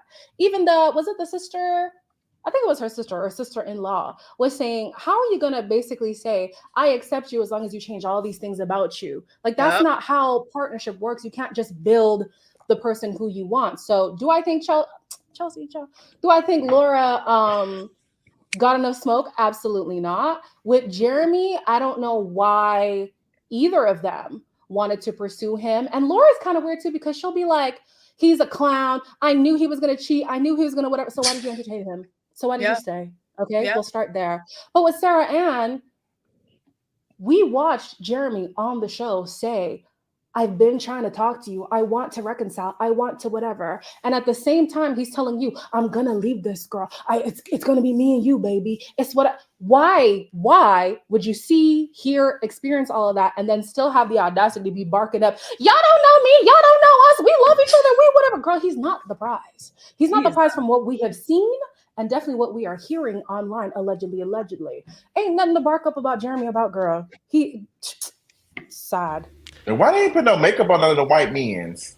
Everybody was looking like Casper, the friendly ex-boyfriend. But Jeremy, Trevor, they gave Trevor a $50 Sears gift card. And I loved it. They said, all right, girl, you can go back to... They sent him back down to... They sent him back to the fitting room. And Marshall's like TJ Maxx. I love that. Oh, but yes, Laura and Jeremy, I didn't like how everybody was dragging Sarah Ann. I think for me, and this is the thing that we disagree on, I don't blame Sarah Ann for messaging Jeremy saying, hey, girl, what's it giving? Jeremy is a grown-ass man, Savannah. If he was not interested, he would have said, hey, like this is the person I'm with. I'm happy where I'm at. Da, da, da. If now he has said I'm rocking with her, because anytime niggas be saying I'm rocking with such and such, that's already period. Come on, Queen. That's already a red flag. A man saying that, like, what you mean rocking? I'm rocking. Michael Jackson in the chat. What's the okay? Like? What does that mean? But Sarah Ann was getting grilled so bad that they made it seem as though Sarah Ann was like the home wrecker. Jeremy's a grown man. All he had to do is ignore it and move on. He wanted her attention. He wanted to talk to her. And Laura should be thankful that he did, so she knows that, hey, it'll be somebody else. Yep. It'll be somebody else. Like Sarah Ann, I don't think she was wrong. I just think, I would have did the same thing, depending on how I felt. Like we was in this hopeless place situation. Yeah. I'm going to shoot my shot. If I get deflected, it's on me. But the way they were holding Sarah Ann's feet to the fire more than Jeremy, who made the commitment with Laura, was giving sexism. I don't care what nobody says. Like, yep, I you said need to hold Jeremy responsible. Yeah, you need to hold Jeremy responsible. Like y'all drag even AD. Yep. Oh, I hated it. So many people. Oh, AD's queen. She held her accountable. No, AD was over there windmilling for a white woman who told her white fiance to slap her black titty. You doing all that windmilling? And did she slap her titty in the pods? Yeah, did she do? I think so. Slap her titty in the pods? Yeah. You were letting these white women slap your titty. Like, girl. No. Girl, she probably made us some sweet tea that night too. Oh my God. Like, what are we doing? And then I feel like they did that because they saw how the internet rolled for AD doing that to Sarah Ann. So they were like, oh, we're going to do that at the reunion too. Like the reunion was so TikTok produced. Like y'all are so not original. Y'all didn't ask no questions about what actually took place on the show. All y'all did was leave it up to TikTok and YouTube. Like y'all took everybody's commentary and you produced the show that way, and it was just weird to me. But yeah, I feel the same. I think that they grilled Sarah Ann way too much. What do you think, Kojo? Listen, I think they spent too much time on Sarah Ann. Shout out to Sarah Ann for keeping it real. Okay, she sent a message. And the message was reached, and it was delivered, and the person responded. Now, listen, the difference between Jeremy and Jimmy and between Sarah Ann and Jessica is that Jessica actually was planning on pretty much doing the same thing. She didn't send a message, but she was plotting and planning with Laura not long ago. This is why I didn't like the fact that Laura, AD, and all them who were holding quote unquote we call girls code is absolute bullcrap. Because girls code only existed in your girls group, but it didn't exist in for all women in that stage because. The situation with Sarah Ann, Jessica was here plotting with Laura, who were saying we should feel sorry for, against another woman. And of course, listen, look, Jeremy does what Jeremy do. Okay, all right, and that's that's their business. My thing here is that Laura is uber mean with her behavior, and she is a perpetual victimhood mindset kind of person, meaning that she is wanting to always be the victim so that she can be like, see, this is what I mean. And it's like, but babe, did you not see what you contributed towards the actual situation? Did you not see how you were plotting with somebody else, or at least listening to the plot? You can be done for treason with the king just by listening to somebody talk about the king. So you were listening to that person, not checking that person one bit, and you want us to, and that's when I realized the show is producing it in a particular way that was trying to get us to feel some type of way. But baby, we smart, we got some brains here, we ain't gonna fall for your trap. They did Sarah Ann so dirty to the point they were dragging it to a point where, whoa, you said there was entertainment on TikTok. What did you mean by that? Why are we talking about what she said on the TikTok about her being entertainment? Because at that point, she's being slewed by everybody, and I don't think she's a home wrecker. If I send a message and you respond, that's on you. That's on you. That you got to handle that. You know what I'm saying? She didn't force herself on him. So for me personally, I wasn't really in it. Shout out to Sarah Ann. She did what she did, and it's what it is. But did she lie? No, she lied. Sarah Ann, when she said, I think production was protecting herself. Yeah, did she lie when she said this is entertainment? No, she didn't lie. It is. I don't think so. Yeah, I think they asked that question because there was production trying to protect themselves that this show is not as scripted and stuff. Like that's what. Oh, because she's already, like Kojo just said, they already burning her alive. Let's just add this so we can protect ourselves. They really were asking questions to make it seem as though the show is not that produced. Like, see how they cleared it up, even though it's like, bitch, you better not fuck up because we got your ass on contract. Okay. So keep it cute. Don't make me call Portia. No, Portia, child. I do believe Sarah was a martyr. Absolutely. She was a martyr in the situation. But I'll explain why I enjoyed watching the dragging, okay? Me personally, I think if we're to take the show seriously, right?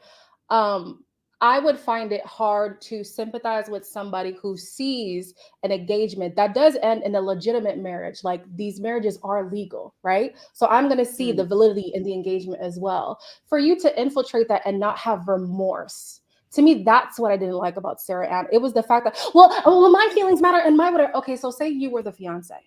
And then Laura came in and was like, well, baby, let me see how things are going. As a woman in that situation, I would be hurt. So I would try myself not to do that to somebody else. Do I feel like they should have had Jeremy a lot more accountable? Absolutely. They dropped the ball in so many aspects. However, I also enjoyed watching that situation happen because you saw how quickly Jeremy had his tail between his legs. Because there were so many opportunities where he could have said, yo, not too much on my babe. Listen, y'all have had your moment. I did what I did. I chose who I chose. Let's move on. Instead, I'm sorry for this. I shouldn't have done that. And, okay, yeah, maybe we did it in the wrong way. And once Sarah Ann saw, okay, well, he's not coming to bat for me the way that I'm going to bat for this relationship. Even she too started to be like, okay, yeah, I mean, maybe it could have been done a different way, So Laura got to see if it ain't going to be Sarah Ann, it's going to be someone else. And Sarah Ann also got to see when y'all's back is against the wall as a relationship, your man not going to have you back. That is very true. Go ahead. Can I just say this one last bit for this? And the reason why I'm back at Sarah Ann is this, right? If we're going to hold Sarah Ann accountable about talking about time, this is why I didn't like what AD and the rest of them were doing. Your person in your own team is not having that girl code and they're not living up to it. You can't ask people to have a moral code and you don't live up to it within your own team. Therefore, you can't jump on somebody like Sarah Ann and be like, it's not done respectfully. I mean, it would have never been respectful. Whatever the timing was. You know what I'm saying to you? And it reminded me almost a little bit like, it's slightly different. Bliss and old boy, what's his name? Now, we knew the old boy left because the girl was mistreating him. He didn't leave because he wanted Bliss in the first place. No offense, it was working now and it seems to be working. God bless them. But it was not working because Bliss was the one he chose. It was not working because that girl was destroying him and he came back. Now, had Bliss sent him a message, I'd have been like, oh, she sent him a message and it was the right timing. He's gone back. So long as you're not married, for me, in this process of a show where they intentionally put you with connected with multiple people, it's completely different to real life. In real life, you're together, you're in a relationship, you're exclusive, you've been together for a few months, maybe even a few years. So it's completely different if somebody comes in and takes your man or girl. In this situation, you've been in for a few days, you don't know each other very well, you're now connecting. For me personally, it's all fair and game until that ring goes on your finger. That's for me. Yeah. Can I ask y'all? I just don't believe nobody can take anybody too. Like, I just don't believe nobody can take anybody. No, they can. He didn't want to be there. End of story. He did. And he should have been honest and just said that. Absolutely. I agree. I think them getting on them jet skis was wild as fuck though. Like you got Laura crying. And they're on a fucking jet ski. They ain't give a fuck. I'm sorry. I ate that up. They ate that up. They ate. Yum. Yeah, they ate. Num. Let's talk about Bean Dip. I didn't like the fact that the lattes did not bring that up. And it was Laura who brought it up on her way out. And she was able to say, oh, I apologize about it. Everybody took it out of context.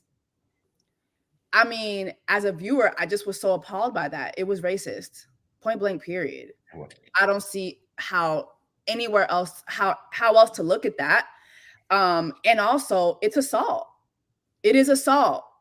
If Jeremy would have went and did that with the understanding that it was a joke or whatever from you, that's still an assault, which is why when he said he was going to do it to her, or when he said, oh, Laura told me to do, AD was like, nah, I would have fought you. Like that would have been a problem. What do y'all think about that? And the fact that they didn't want to address it? It was an oversight for them, or maybe a choice. I don't know, not to address it. Poor choice. I do think it would have been assault, absolutely, if Jeremy would have done it, joke or otherwise, even though I don't know how that is even a joke.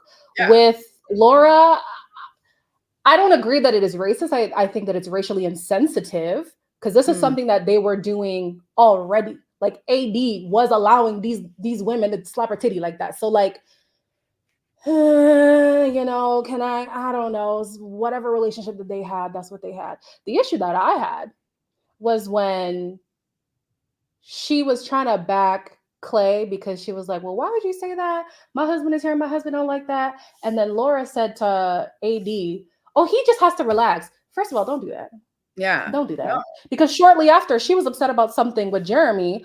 Exactly. And if like, don't want people to relax when it comes to you, but then when it's your time to be offended by something, everybody else needs to be just as offended as you. I didn't like that. I also didn't like how Clay said, and I didn't notice this, my friend said it to me.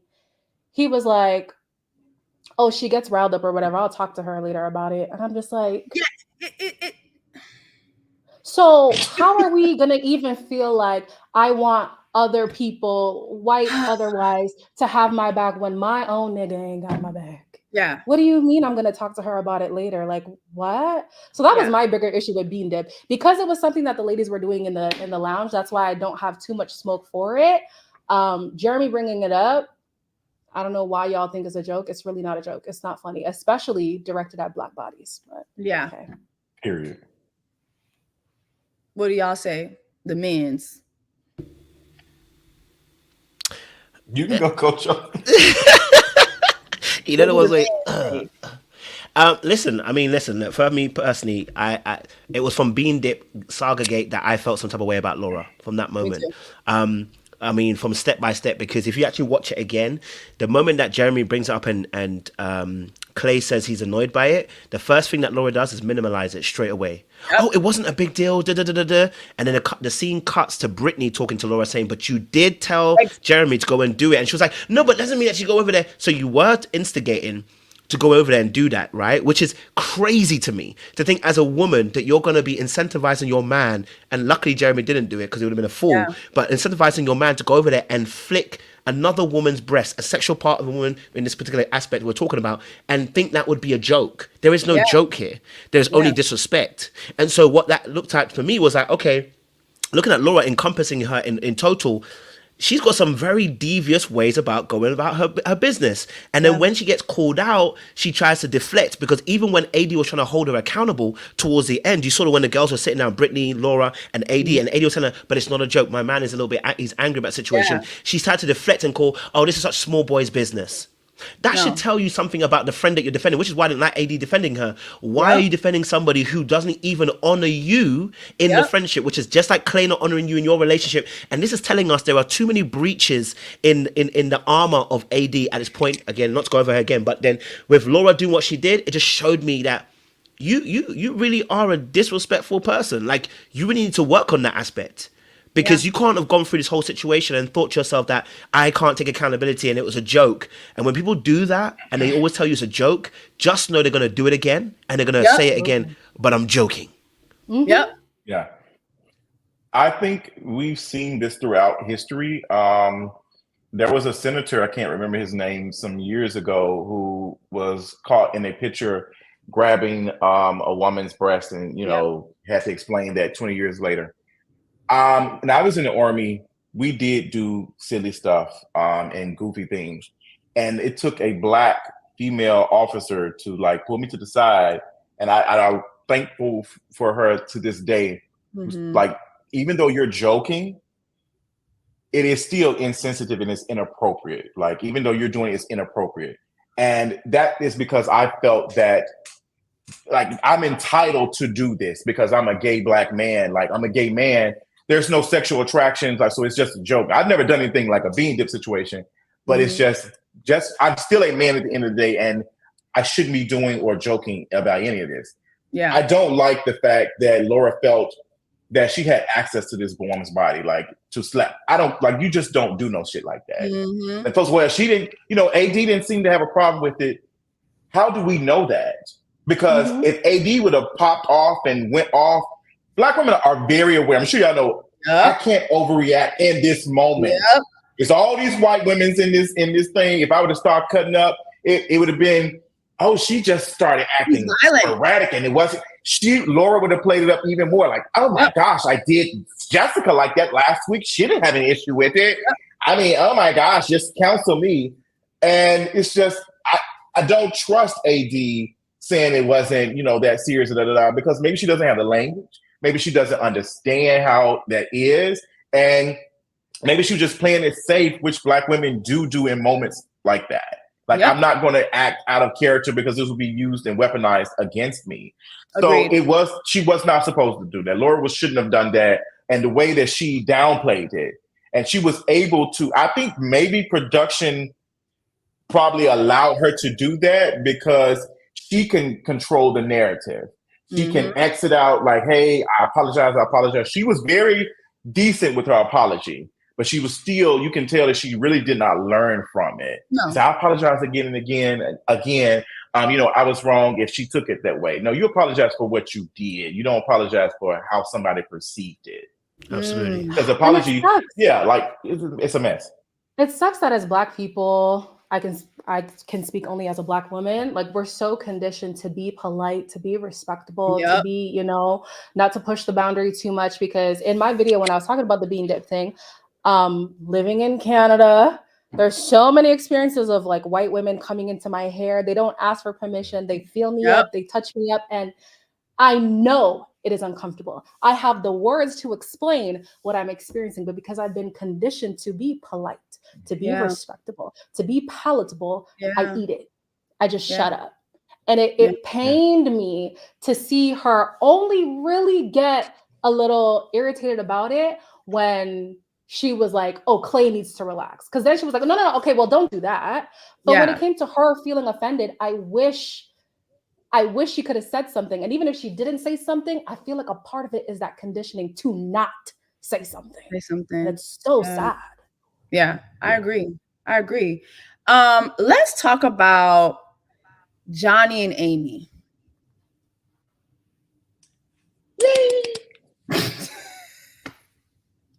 You know what? Go ahead. Go. Oh, me go? Okay. Let's talk about birth control. Obviously, that's the only thing we really could talk about. Yeah. I don't like how And makeup.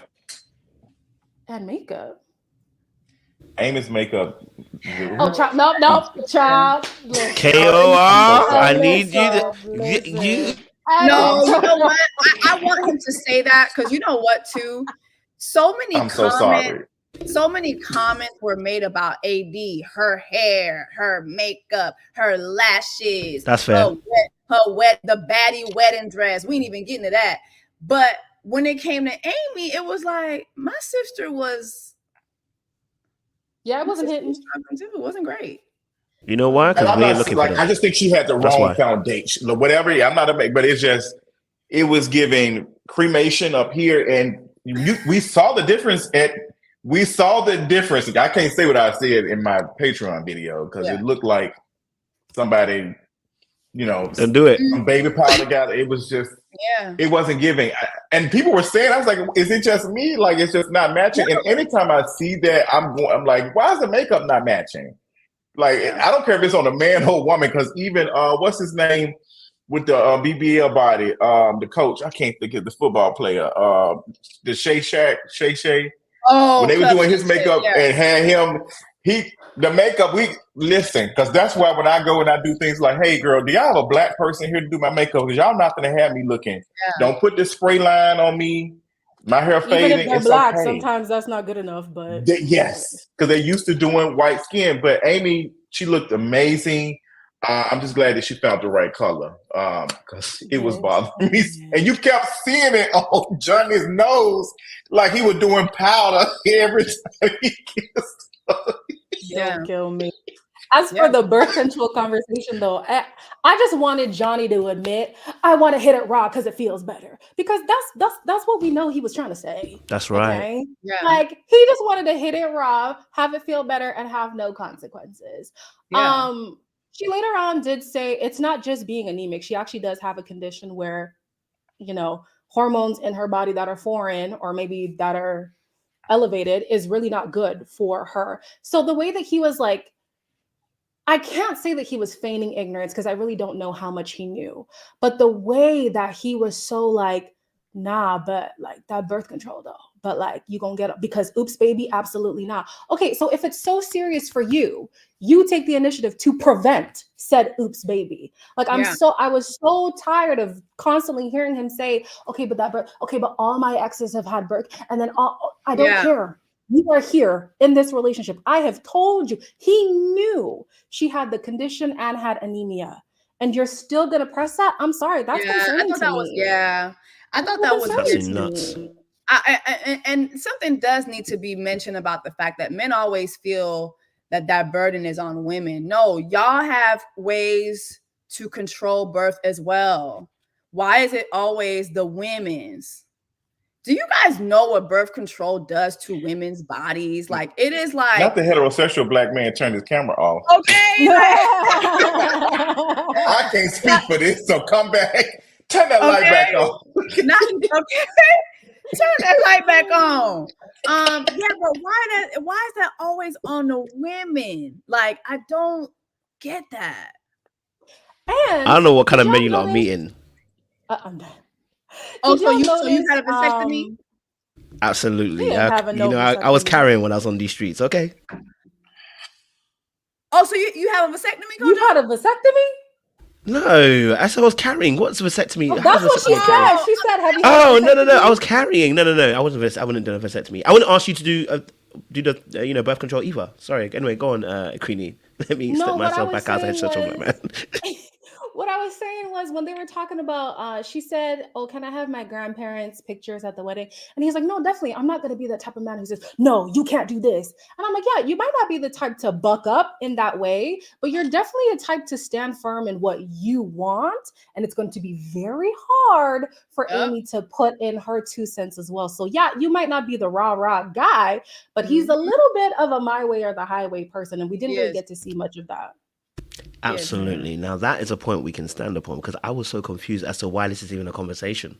Personally, I don't know. Maybe I haven't met so many men like that. Maybe it's just maybe I'm very ignorant on that aspect, right? But as far as I'm concerned, me and my boys, we always used to have a joke. You carry and you make sure because if I leave it in your hands, that leaves you with all the power and control. And I don't know what you're thinking. I don't know what you're feeling. That's how we used to think as men. Well, my boys anyway. Do you know what I mean? So the fact that he was having a conversation about birth control was kind of mad to me. It's like, if you brought that to me, I can understand. But he was actually vying for it, which was scaring me. It's like either you don't trust your ability to protect yourself, or number two, you really think that she's really out here to get a baby on you. And you really can't afford to have this girl get a baby because he's got a plan in his head and he's so stringent on that plan. He's just got to be very careful about that. Not that I don't think he's going to do anything crazy, but just because you can actually ruin your relationship that way by being so inflexible that you have a plan. It has to go that way. Bro, sex comes with consequences sometimes, So I don't understand what the conversation was about and why he pretended as if I never knew the dangers of, I never knew how birth control can affect a woman's body. I'm like, you a grown-ass man and you went to school and you were educated like me. Come on. He wanted to be praised for being a good man and understands all the things. I think it was well played. What do you mean by carry? What is that? Does that mean the plastic bag thing? Yeah, it means carry a condom. Yeah, we carry. Oh, okay, I was like carry. When you said carry, I was like, you having a child? Like what's going on? I am done with you, King. We also talk about the fact that he just didn't want to say, I want to hit it raw. Like, let's just be honest. Like, People don't like using condoms. Yeah, you know how many times I've had to go get a condom because a man just not. I mean, it's just like just all willy nilly. Yeah, just raw dick. Just here you go, raw meat. Just what is going on? You don't even know my last name. You don't know my name. And then when I choose to keep it, it's going to be a problem. But okay. Terms and conditions may apply. You just come in the house, right? You just coming in the house, no shoes on or nothing. Just no shoes on. Like it's just crazy. And men just like don't care. Like that's a conversation to be had as well. It's just like just how men really do not care to put their bare penis in you.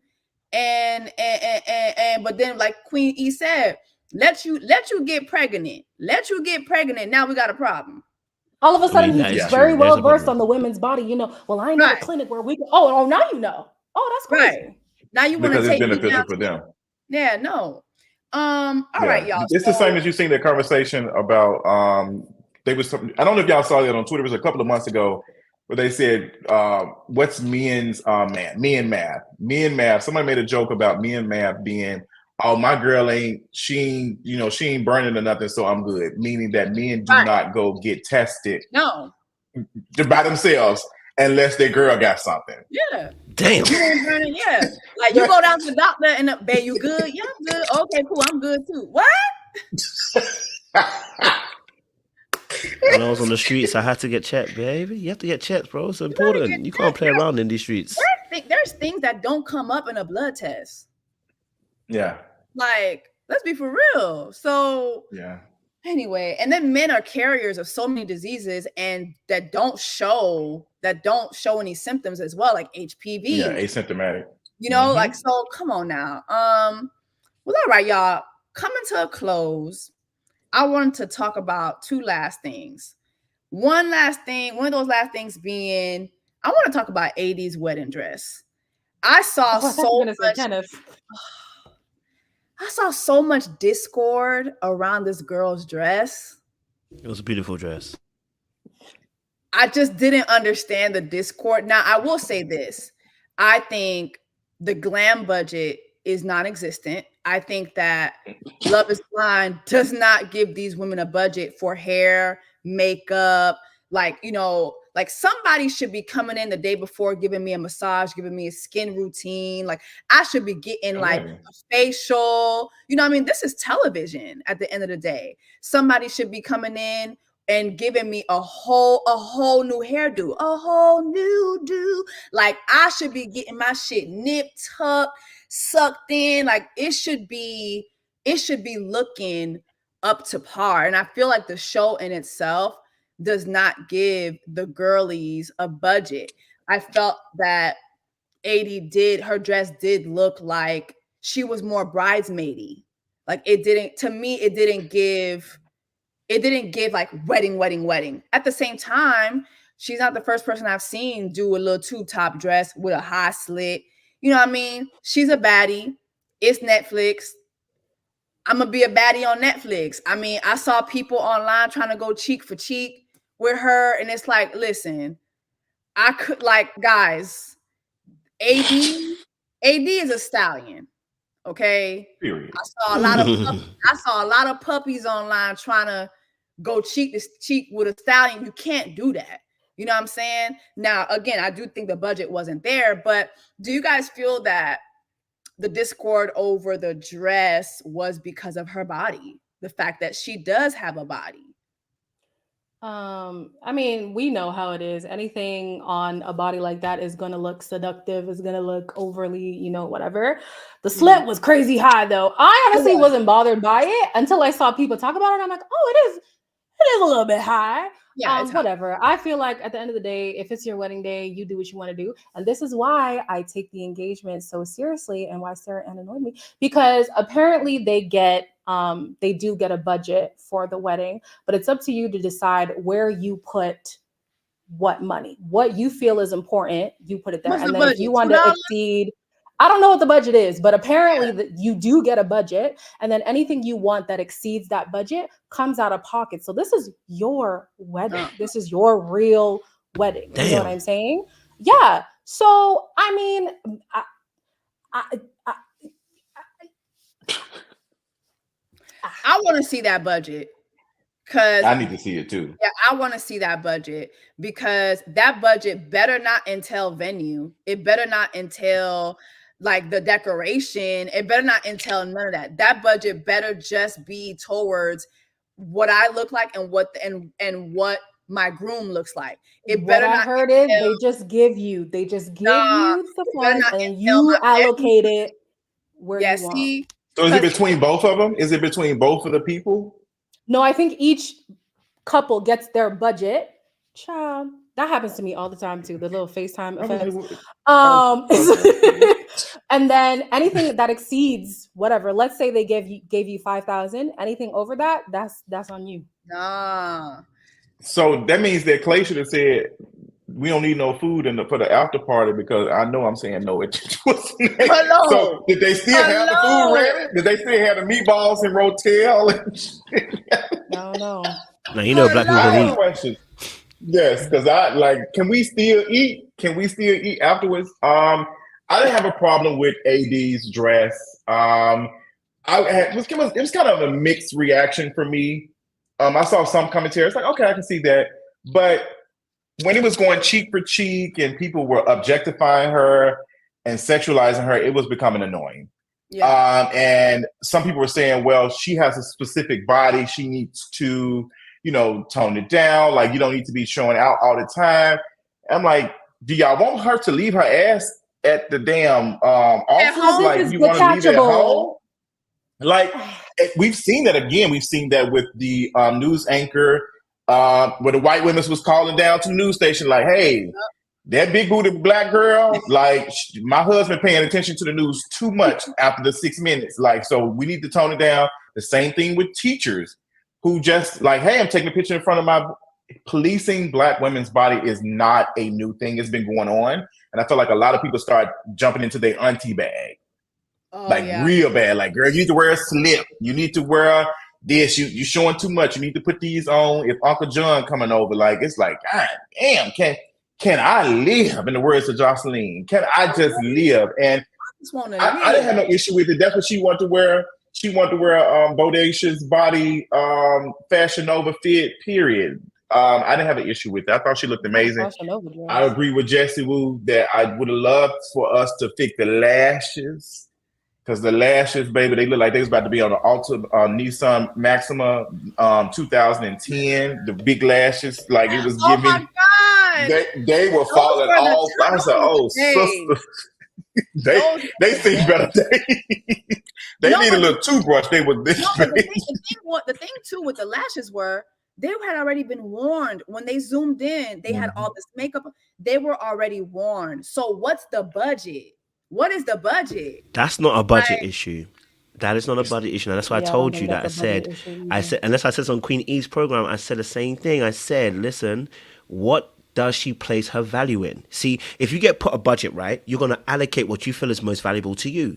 This is why I said that attraction piece is very important, that AD leads with her body, not her face. If her face was her attraction piece, now I know you're going to get this, she would have made sure everything around the face was on point. You know why? Because that's where your moneymaker is, right? So if you know your moneymaker is your face, guess what you're going to do? You're going to place your value in that first. I didn't have a problem with the slit dress. I think the slit dress was, very sexy, and if that's what she wants to do. But I think it did speak a little bit again to where she places her value. The slit was hella high. And it did it. We know you got body already. We know you got thigh already. We know you look sexy already. It doesn't matter what you have worn. You could have worn a bin bag and you look sexy. You know what I mean? Like, she would have still looked good because your body's going to always body. But she intentionally chose to accentuate it again whilst neglecting what I think is here. This is where your moneymaker is. And men, I'm just telling you, the heterosexual men, just want to be honest with you, they look at both the face and the body. When they only look at the body, they sexualize you and nothing else. I'm not saying they can't sexualize a woman that looks pretty, but I'm just telling you. She just can't do makeup, man. Like, it's not for everybody. But that's the point, Queen E. That's where she doesn't place her value. That's my whole point.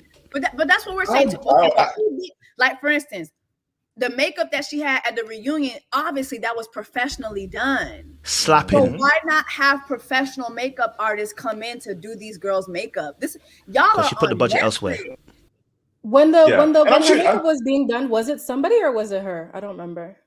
She had somebody that it looked like friends and family. Like, it wasn't given professional, like, makeup artists come in. Like, it wasn't given that. That makeup did not give that at all. Oh well. I'm sure, Jesse, you can speak to the times that you've been in places and you didn't trust the makeup artist that was there because they're not good with doing black skin. So you probably did your own stuff before you left or hired your own person before you came to set. So I don't want to say there's a budget thing. There's a history of black women, being on TV and not having, even black men not being given like the makeup artist who knows how to do black skin. Yeah. Because I didn't see that issue with Amy. No. Yeah. Amy actually looked really good, but AD, I don't believe that. Granted the history of black women talking about their experiences being on shows and like, hey, not having a makeup artist, a proper makeup artist. I just don't see. I don't see that happening. Yeah. I don't Well, see her that. reunion makeup was fabulous. Down. On hair. point. Yeah, her God hair, damn. fabulous. So for me, The it just dress. was like I really feel like the budget that they give these cast members, because even Brett had to come out his own pocket to have his pants fixed his season. Like, those are not things that the cast should worry about. I'm No, but sorry. look what you just said. No, but Jesse, look what you just said. What did Brett do? Out of his own pocket, because he valued what he was wearing. This is why I'm telling you about value. Y'all think I'm just pointing it out. It is about what you actually value. And if it's so if it's so important to you, you'd have pulled it out your own pocket, because you said, I'm gonna be on national television. My eyelashes, maybe, these ones have been worn already. I saw the glue on it. I didn't want to see that, but that's okay. I'm not gonna do that to myself. I'm gonna make sure that even outside this budget, I'm gonna look good, because it's gonna be on the internet forever. So even if it comes out your pocket, you're going to put value there. She doesn't put value in that. And that's what I'm trying to say to you, that her value that she places herself is in her body, because she knows that's what draws a man to her. And that's always going to be an emotional issue when you're always using your body to move a man to you, rather than the whole package. It's just me just observing. But, our good brother Brett made sure that his trousers weren't going to be too long or too short. Yeah. So why did we eat Amy up? Because Amy's makeup was terrible. Is she not doing the same? Do you fancy Amy? Because I don't. I don't fancy Amy. I'm just saying, if we're talking about like her not paying attention, to Amy didn't do the same thing. Her makeup looked terrible throughout. And the I skipped season. past that scene. I have no clue. Yeah, I skipped past her scene. It was literally me and you both, King. Okay, we skipped past those scenes. We were tired. It was trending online that people literally would forward through AD and Johnny's like scenes. Like, people just always forwarded through it, and it's like AD and Johnny married. Amy, she calls everybody AD. She calls AD King, get King out of it now. Get King out of it. No, I didn't say. I was calling Clay AD for the longest. Yeah, too. I was like, girl, you just gonna be Amber. You're gonna be Amber from now on, girl. I can't do it. That's it. Well, y'all. In conclusion, we're not talking about Kenneth. Oh my God. I mean, we don't have to. You can conclude. Well, you know what? You know what? If we'll conclude with Kenneth. Let's talk about Kenneth. Here's what I'm gonna say. Jesse, you've done so well. We've got 2 hours and we've done so well. You've done so well. Hold it down. You've done so well. All my gay friends told me Kenneth is gay. They all said Which gay friends, though? Which gay friends? Because all of them don't be gay. Maybe want everybody to be gay. I said the 2 hour bar. I thought it. Yeah. That's true. But then also, he had that little cousin that supposedly came out too and said that he was gay on TikTok or something, or I think it was like a screen grab somewhere that was like, he's gay. Kenneth disappointed me. Like, the disappointment that I felt, I liked how mature him and Brittany were. I liked how, God was at the center of their relationship. But the whole Dolphins moment, the telephone, and then also too, AD going to question him about dating a white women's and that becoming a thing. Then you got the white woman in the bathroom fighting for her life, talking about, I identify as a white woman. It was just so many things. Like, even the reunion didn't even ask that. What do you mean by you identify as a white woman, Rachel Dolezal? Like, what are your thoughts on? God damn. I'm dead. I mean, yeah, me personally, I wish the reunion asked more, because the fact that the sex question was, I feel like that was the least of whatever their relationship had going on. Where I don't know if he would ever admit, but I want to know when it started to fall apart for Kenneth, because he goes from the reveal, oh God, what did I do to deserve this? Oh God, oh Lord, I'm so blessed. Good. Oh God of mercy. And then for me, where it started to fall apart for me was actually at their getaway, because I felt like he was starting to be very performative. Now, people didn't believe me. But hey, it ended how it did, so fine. I want to know for him, what was it? Was it the fact that you expected her to be blonde? Was it the fact that you thought you can do interracial, but really you want black love, however that comes? Was it the fact that, you know, I don't know. I wanted to hear something, anything. And the fact that when you were together 24/7, you could barely say 7 words to her, but now y'all talk every single day. You talk while you're at work. You talk what like what's going on? Is she moral support? Is she whatever? As for the cousins thing, me personally, I'm not gonna say anything that he hasn't said out of his own mouth. But like, as for your relationship, I needed more. I needed more. Is she his beard?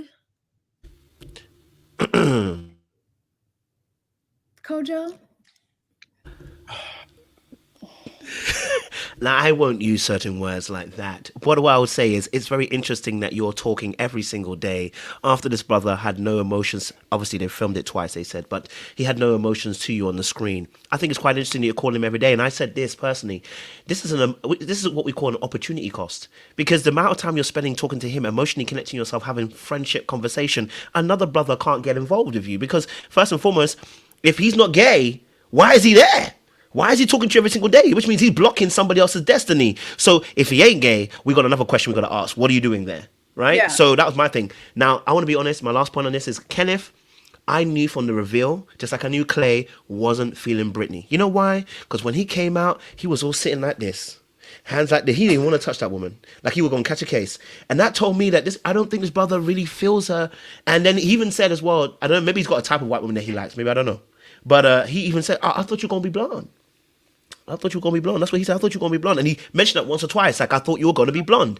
So I don't know. Maybe he likes a certain type of white woman. I don't know. But for me personally, when someone does that and then they get to their destination when they get home and they go on their phone, that person has already started the process of distancing themselves. Yeah. They've already started drifting from time away. So something. I don't even think something even happened. I don't think that brother was ever committed because he's also got commitment issues. He told you about his family upbringing. He's got commitment issues. He needs to deal with that. Okay, and maybe potentially deal with the fact that Let me not say anything. Yeah. So let me leave it at that.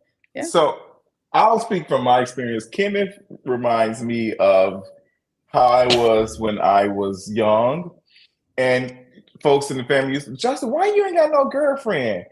I don't have a job, and I there's nothing I can do for a woman or a girl. So when I get my life together, then I'll be ready. I feel like Ken is doing that same thing. I'm not saying that Ken is like queer, gay, or whatever. I'll let him speak. I actually have talked to someone who knows him, and they said it's something that he's always kind of dealt with, but there's not any confirmation or anything. I think that Ken reminds me of a lot of Black men who are so deep in the church that they are not allowed to be themselves no matter what it is. And I feel like that's not just Ken, that's a lot of folks, period. I don't understand how we're talking about, well, we're not going to bump and grind until we get married. You're on a show that's like playing with the institution of marriage. Yep. Everybody is drinking. Please keep that. This is not about God. This is stop. But it's easy to rely on that, to say, well, you know what? We made a commitment in front of God.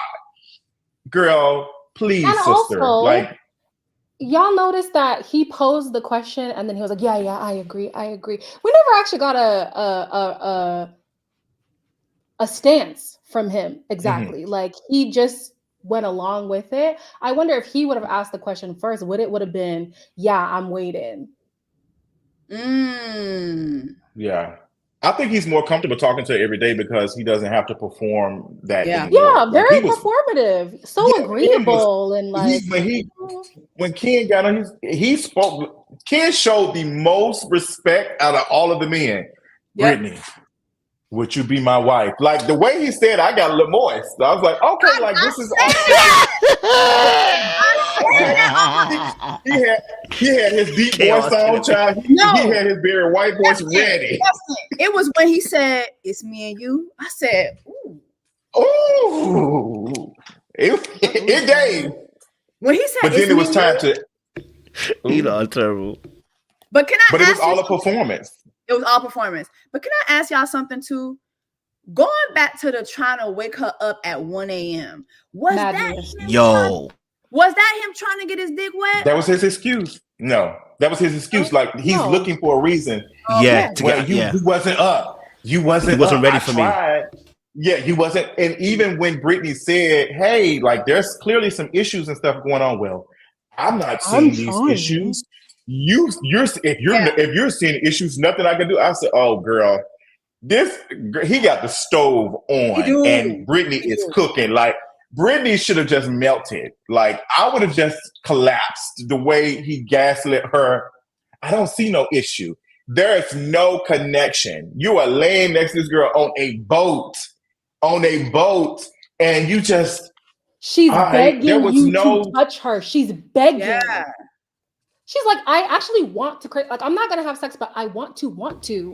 Like, she wants at least more temptation, you know? Tempt me. She got up and started putting her hands on him, like, and all he kept talking about was started to cringe.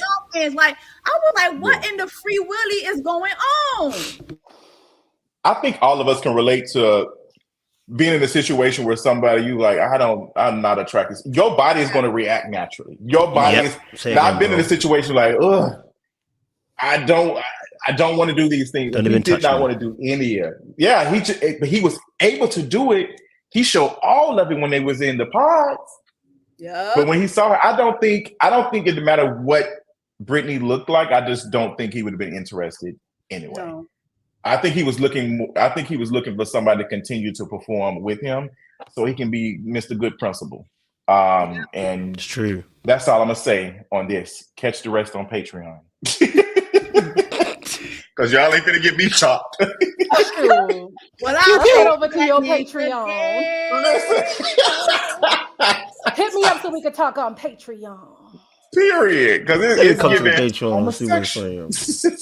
Well, because people were joking about there's a homosexual on the show, and I was like, "What's going on?" And I'm not knowing. I'm just watching. I said, "Oh." But also too, I felt like when it come to homosexuals, I felt like it was possible that we possibly had two homosexuals. Oh, girl, you in this theory. You in this theory. There was a moment where I was like, okay, it's Clay. Because I was like, oh, you thought, okay. Yeah, I was trying to figure out what it was. And as the time goes by, you realize, okay, this man is just a menace. He's just a damn menace. We don't know what he's into. We know he's into himself for sure. But yeah, I don't know. When it comes to Kenneth, I know we gotta be, polite and everything. And I mean this, when I say this, I don't mean this with any ill will. But that nigga gay. I'm sorry, he's gay. He is gay. And Brittany is conveniently his beard. That's how it comes off to me as a viewer, watching them at the reunion and how she went to bat. She was such a protector for him. And it just gave, yeah, girl, we see it. Hopefully it works out for y'all. Hopefully y'all get whatever. They were sisters. Yeah. See, they were favorite me. They were sisters. You are terrible. But y'all, thank you so much. This was so good. I mean, there was so much to discuss. I guess we could end on this note, which would be, we know that 2 more seasons have been shot. They've already filmed the next 2 seasons. Shout out to Chelsea, who's officially part of the cast and crew. Where do y'all see the show? Yeah, where do y'all see the show going? All I know is the Toronto version turn off his camera every time. I don't know. Don't consult me. You finna be on the next season. Is what you trying to tell us? You know what? You never know. At this point. Okay, at this point. I'm done. I'm playing. I'm not. Would you go on a show like that, Jess? Would you go on this show? Absolutely not. Absolutely not. My agency did ask me a couple weeks ago. They were like, "Hey, we know someone in casting, and we'd love to get you on Love Is Blind." I was like, "Oh, you should do it, Jessie, baby." What? Hell no. You might get a Ghanaian prince over there. She's too real. You get a Ghanaian prince over there. Nah, they would. Are you black? No. Yeah. Are you black? You're gonna be like pew pew. Pew pew Not pew pew. Have you ever pew somebody? No, I think that the only way I would do a show like Love is Blind is if they did like a celebrity or influencer edition. I would do it. Ooh, If that they makes said sense. messy as hell. messy. And they already did one for this season, though. Ooh, I mean, Captain Jessica was on there. Clock it. Captain D. Trevor Clock tried it. to be an influencer. Yep. Well, Yep. But I feel like if they did a like influencer celebrity, I would do that. I think it would be so messy, and I would be in there getting my messiness on. Yes, I'd be so fucking messy on some shit like that. Watch you mess around and fall in love. Watch. Right. I would go in That's there. how it just for happens, the you know. mess. No, Mhm. literally, I'm like, Yeah. I'm going just for the mess. Then I come out, yeah, y'all, I fell in love. Child. they would have to put me. They would have to put me in the women's pods. They would have to Period. put me in the pods with the Now, women. KOR, what's going on? No, Kenny. Baby, the Yeah, way I don't KOR. want to be around all that bravado. who's been in the army for 7 years, I do not want to be around no men. Me and y'all I hear like that. nasty here. Hey, you know what? Cannot do Hey. Love is Blind would work for me, honestly. I'm that kind of delulu. I am. You would do it? Absolutely. Okay. I mean, I feel You like have you know what, you will win me over because you have a very sexy voice. I'll be like, okay. Thank you so She much. doesn't, yeah? I'll be I like, told her Ken, Queen E, would you be my wife? yup. Me and you. And I'm gonna Me and do you it. against It's the you and world. me, You baby. about to It's pull a you and me, carton on us. You baby. about to pull a carton. It's you and me, baby. That's his friend. Not too much. Not too much on his friend. y'all. He blocked me after he blocked me out the He game. blocked you? One thing about I don't play about like when you start making like comments about black women's hair and hair texture and yeah, stuff. I don't play about stuff like that. It was bad. And when I saw that, I said, "There's nothing I can do for him." You don't talk Yeah. like even I didn't agree with Homegirl where she like somehow her reaction. He had his massage noir jumped out immediately. Mm. I hear that. That's real. Like you sitting here trying to get her together for the bisexual stuff, and you sitting here, you doing the same thing. It's just different. Like you're being just as nasty. And it just didn't make any sense to me. That means you've been thinking these things. Yep. I agree. Very true. You ain't lied, bro. Kojo, would you do a show like this? Kojo, you cover a lot. No. No, he wouldn't. I'm okay, thank you. He No. wouldn't. My dark hearts will slip out. Can't do it. Thank you. They're going to the UK. Make sure you sign up for season. They are in the UK, but they ain't gonna get me. You gonna be on there serenading the white women? No, thank you. I only date black women for me, and I like them dark, baby. Okay. Oh, okay. I didn't know that. No, you said okay. I'm gonna go through your Instagram and see how many white women you follow, and we're gonna see how real. you gonna be sadly thingy. I don't He's follow many very of them vocal people. about loving dark skinned black women. I He's can't very do it. I believe it. Very vocal. I can't do it. They be scaring me. Oh be yeah, scaring me. I wouldn't have his ass on here. I wouldn't have his ass on here. No, I need somebody who's so dark skinned women. I cannot do with men who I can't. Where do y'all see the show going? Like, do you feel like people are really, really going to fall in love on this show, or do you think now is just going to be a big old influencer? I mean, I don't think that's something that you can predict because Amber and Barnett, they hate the show, but they're still in love. They still whatever. So I think They're from season one, Tristan. Yeah, they're from season one. And what I tell you, they want no affiliation with the show whatsoever. None. They hate it. So I heard some Jesse people can talking about fall that in in her last love. video. Yeah, some people can fall in love in spite of the show. So to say, will people fall in love? I don't know. It's just, I know I'm gonna be watching because bills need to be paid. Amen. Amen. That is a word. Somebody And said, you do a good job reviewing it. Period. You sure do. Somebody said, That's why do we right. talk about Trevor? I don't really think what I don't should care we say? about that man. Yeah, I thought You I mean you just don't want to talk thought- about his manipulation? well, I just felt like what was the point of having Trevor at the reunion? Oh no, I liked him getting cooked because I was vindicated. I said I didn't like him from the very first episode. People said, "You're so mean. He's so sweet. He's so." Yeah, because So, I was fooled. I was Cook fooled. him. Oh, I'm so sorry. I didn't like Matthew at all. I was Oh, fooled no, for a Trevor, while. Trevor. Can't lie to you. As soon as he You started guys were talking in fooled school, by I said, Trevor "Oh, for real." Yeah, but I was fooled for a little bit because I was focused on Chelsea too much. That's the problem. All of y'all are So older than me. I'm scared. Come on, y'all, please. come on now. You see a big beefy guy like that?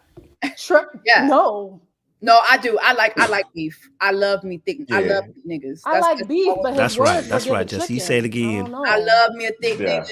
I don't mind him. That's I don't right. mind a man who got a little. Come on. I don't like. I love a man who got a little titty on him. I've said that before. Like I love it. Okay, I can't do that, but I got you in my Portia. chest and everything. But I can't do that. I love it because here's the thing. I know that man eats good, and he gonna make sure I eat good. We gonna be in the house eating good. Like I don't mind things like that. I love to cuddle, but I did think they did a lot with Trevor because it was like y'all didn't do your research. So to make him the villain, even though he is the villain now, but y'all didn't do your research. You didn't do your research. It was clear that man what that man was trying to do. Like y'all didn't do no research. Y'all are just getting people from Instagram. Y'all going on Instagram, location, Atlanta. Oh, okay, Pasha. That's why okay. MCK, all right, STK, like Blue Martini. But can I say, this is why I like seeing people get cooked when they try to finesse the system, right? Because people make it seem like once you're scouted or whatever, you just have to be on the show. You don't have to be on the show. It is a choice. And so he decided to go on a show because he thought, now this will propel my platform, whatever platform it is. As soon as he came off the show, he had management lined up. He had all these TikToks. Look at me, I'm the nice guy. Oh, look at me, my dog died. Oh, guys, Chelsea played me. Oh, whatever. He knew exactly what he was doing. So I'm sorry. If they are going to cook you, go ahead and cook them. I don't care. You try to finesse the system and it didn't work out. Doesn't mean that That's production right. needs to ease up on the vetting. They definitely need to do a deeper vetting. Yeah. But let's not act like these people didn't have a choice. You True. had a choice. True. You could have said no. True. So cook them. I stand with you on that. Cook them. True. I'm not mad at it. Cook him. I want to thank y'all so much. This has been a Black People's Love is Blind reunion. I really am excited that you guys took the time out of your schedule to sit down with me and to talk about the show. I love each and every one of you. I love your content. I respect what each and every one of you does. You know, from the V-neck, the Black V-neck that we don't see no more, that I'd love to see, but I get it. I get it. To Queen E, you're just so thorough in your reviews, and you do it in such a respectful way. And I like how you incorporate the actual footage as well. I'm like, yeah, that girl be over there cooking. She be editing her ass off. And then Kojo, I appreciate the way you give such a psychological look at these shows when it comes to these people on these shows. So I appreciate all y'all. Let everybody know how they can follow y'all and support your channels. I guess I'll start since I'm at the top. Queen E, the Queen E on YouTube, Queen Uncut on my vlog channel. Instagram is my real name, Eulaine, EULAIN.E. So yeah, find me over there. Also, mine, Kingareeds, my YouTube channel, Instagram, Kingareeds, Twitter, the Kingareeds. When it comes to reality show reviews, I put those on Patreon because I be talking mad shit. So you can find that at patreon.com/Kingareeds, because the stuff I be saying, I can't say it on YouTube no more. So that's where the content is at. And I actually enjoy it. It'd be really, really fun. Now, Jessie, the way she be talking, her reviews, I'm like, girl, I wish I it's not in me. I can't. But it be like I be feeling like I can't do it. You know, I did tell myself yesterday, I'm like, okay, do I need to cool it down? I mean, I'm not going to. No, be authentic. Be you. Have you ever been? Do those videos get demonetized? Be you, baby. Like, actually, I haven't been demonetized yet. Because you're great. But it's Sometimes not even like they'll a clock me every once in a monetization while. thing. Like we can sense authenticity, and if that's how you speak, that's how you speak. Yeah, and people who and like period. it will like it. Yeah, they do put I think sometimes they put age restrictions on my videos. Yeah, Yeah, that'd so be my Because concern content's sometimes. been meeting. Yeah. Kojo. Yo, listen, you can find me on YouTube at Little Blackbird 91, same as my Instagram. But you know what? If you want something a little bit different, you know, I like to dance as well. So you can see me at Black Muscle on TikTok. We are quite big on there too. So listen, follow us on there as well, man. Have some enjoyment and entertainment in your life, okay? He be shaking like big yash. boys. He's not dancing. He's shaking yash. People like big boys here. So listen, I thought, you know, shake a little nyash for you guys, okay? Oh my God. I might go check out this little this waist profile. They got a little. Oh, by all means, KO. Go check it out, man. I might go do a little peeping. Okay. Do a little sneak peek. Well, y'all, I love you guys. Thank you so much for doing this with me. And for those of you guys who have been watching, we have consistently had over 5,000 views in here. So thank you so much for everyone from all of our platforms who have been watching this live. Make sure that you share it with your friends, leave a comment once it's up, and take care of yourselves and each other during Black Women's History Month. Bye, y'all. Bye. Did I end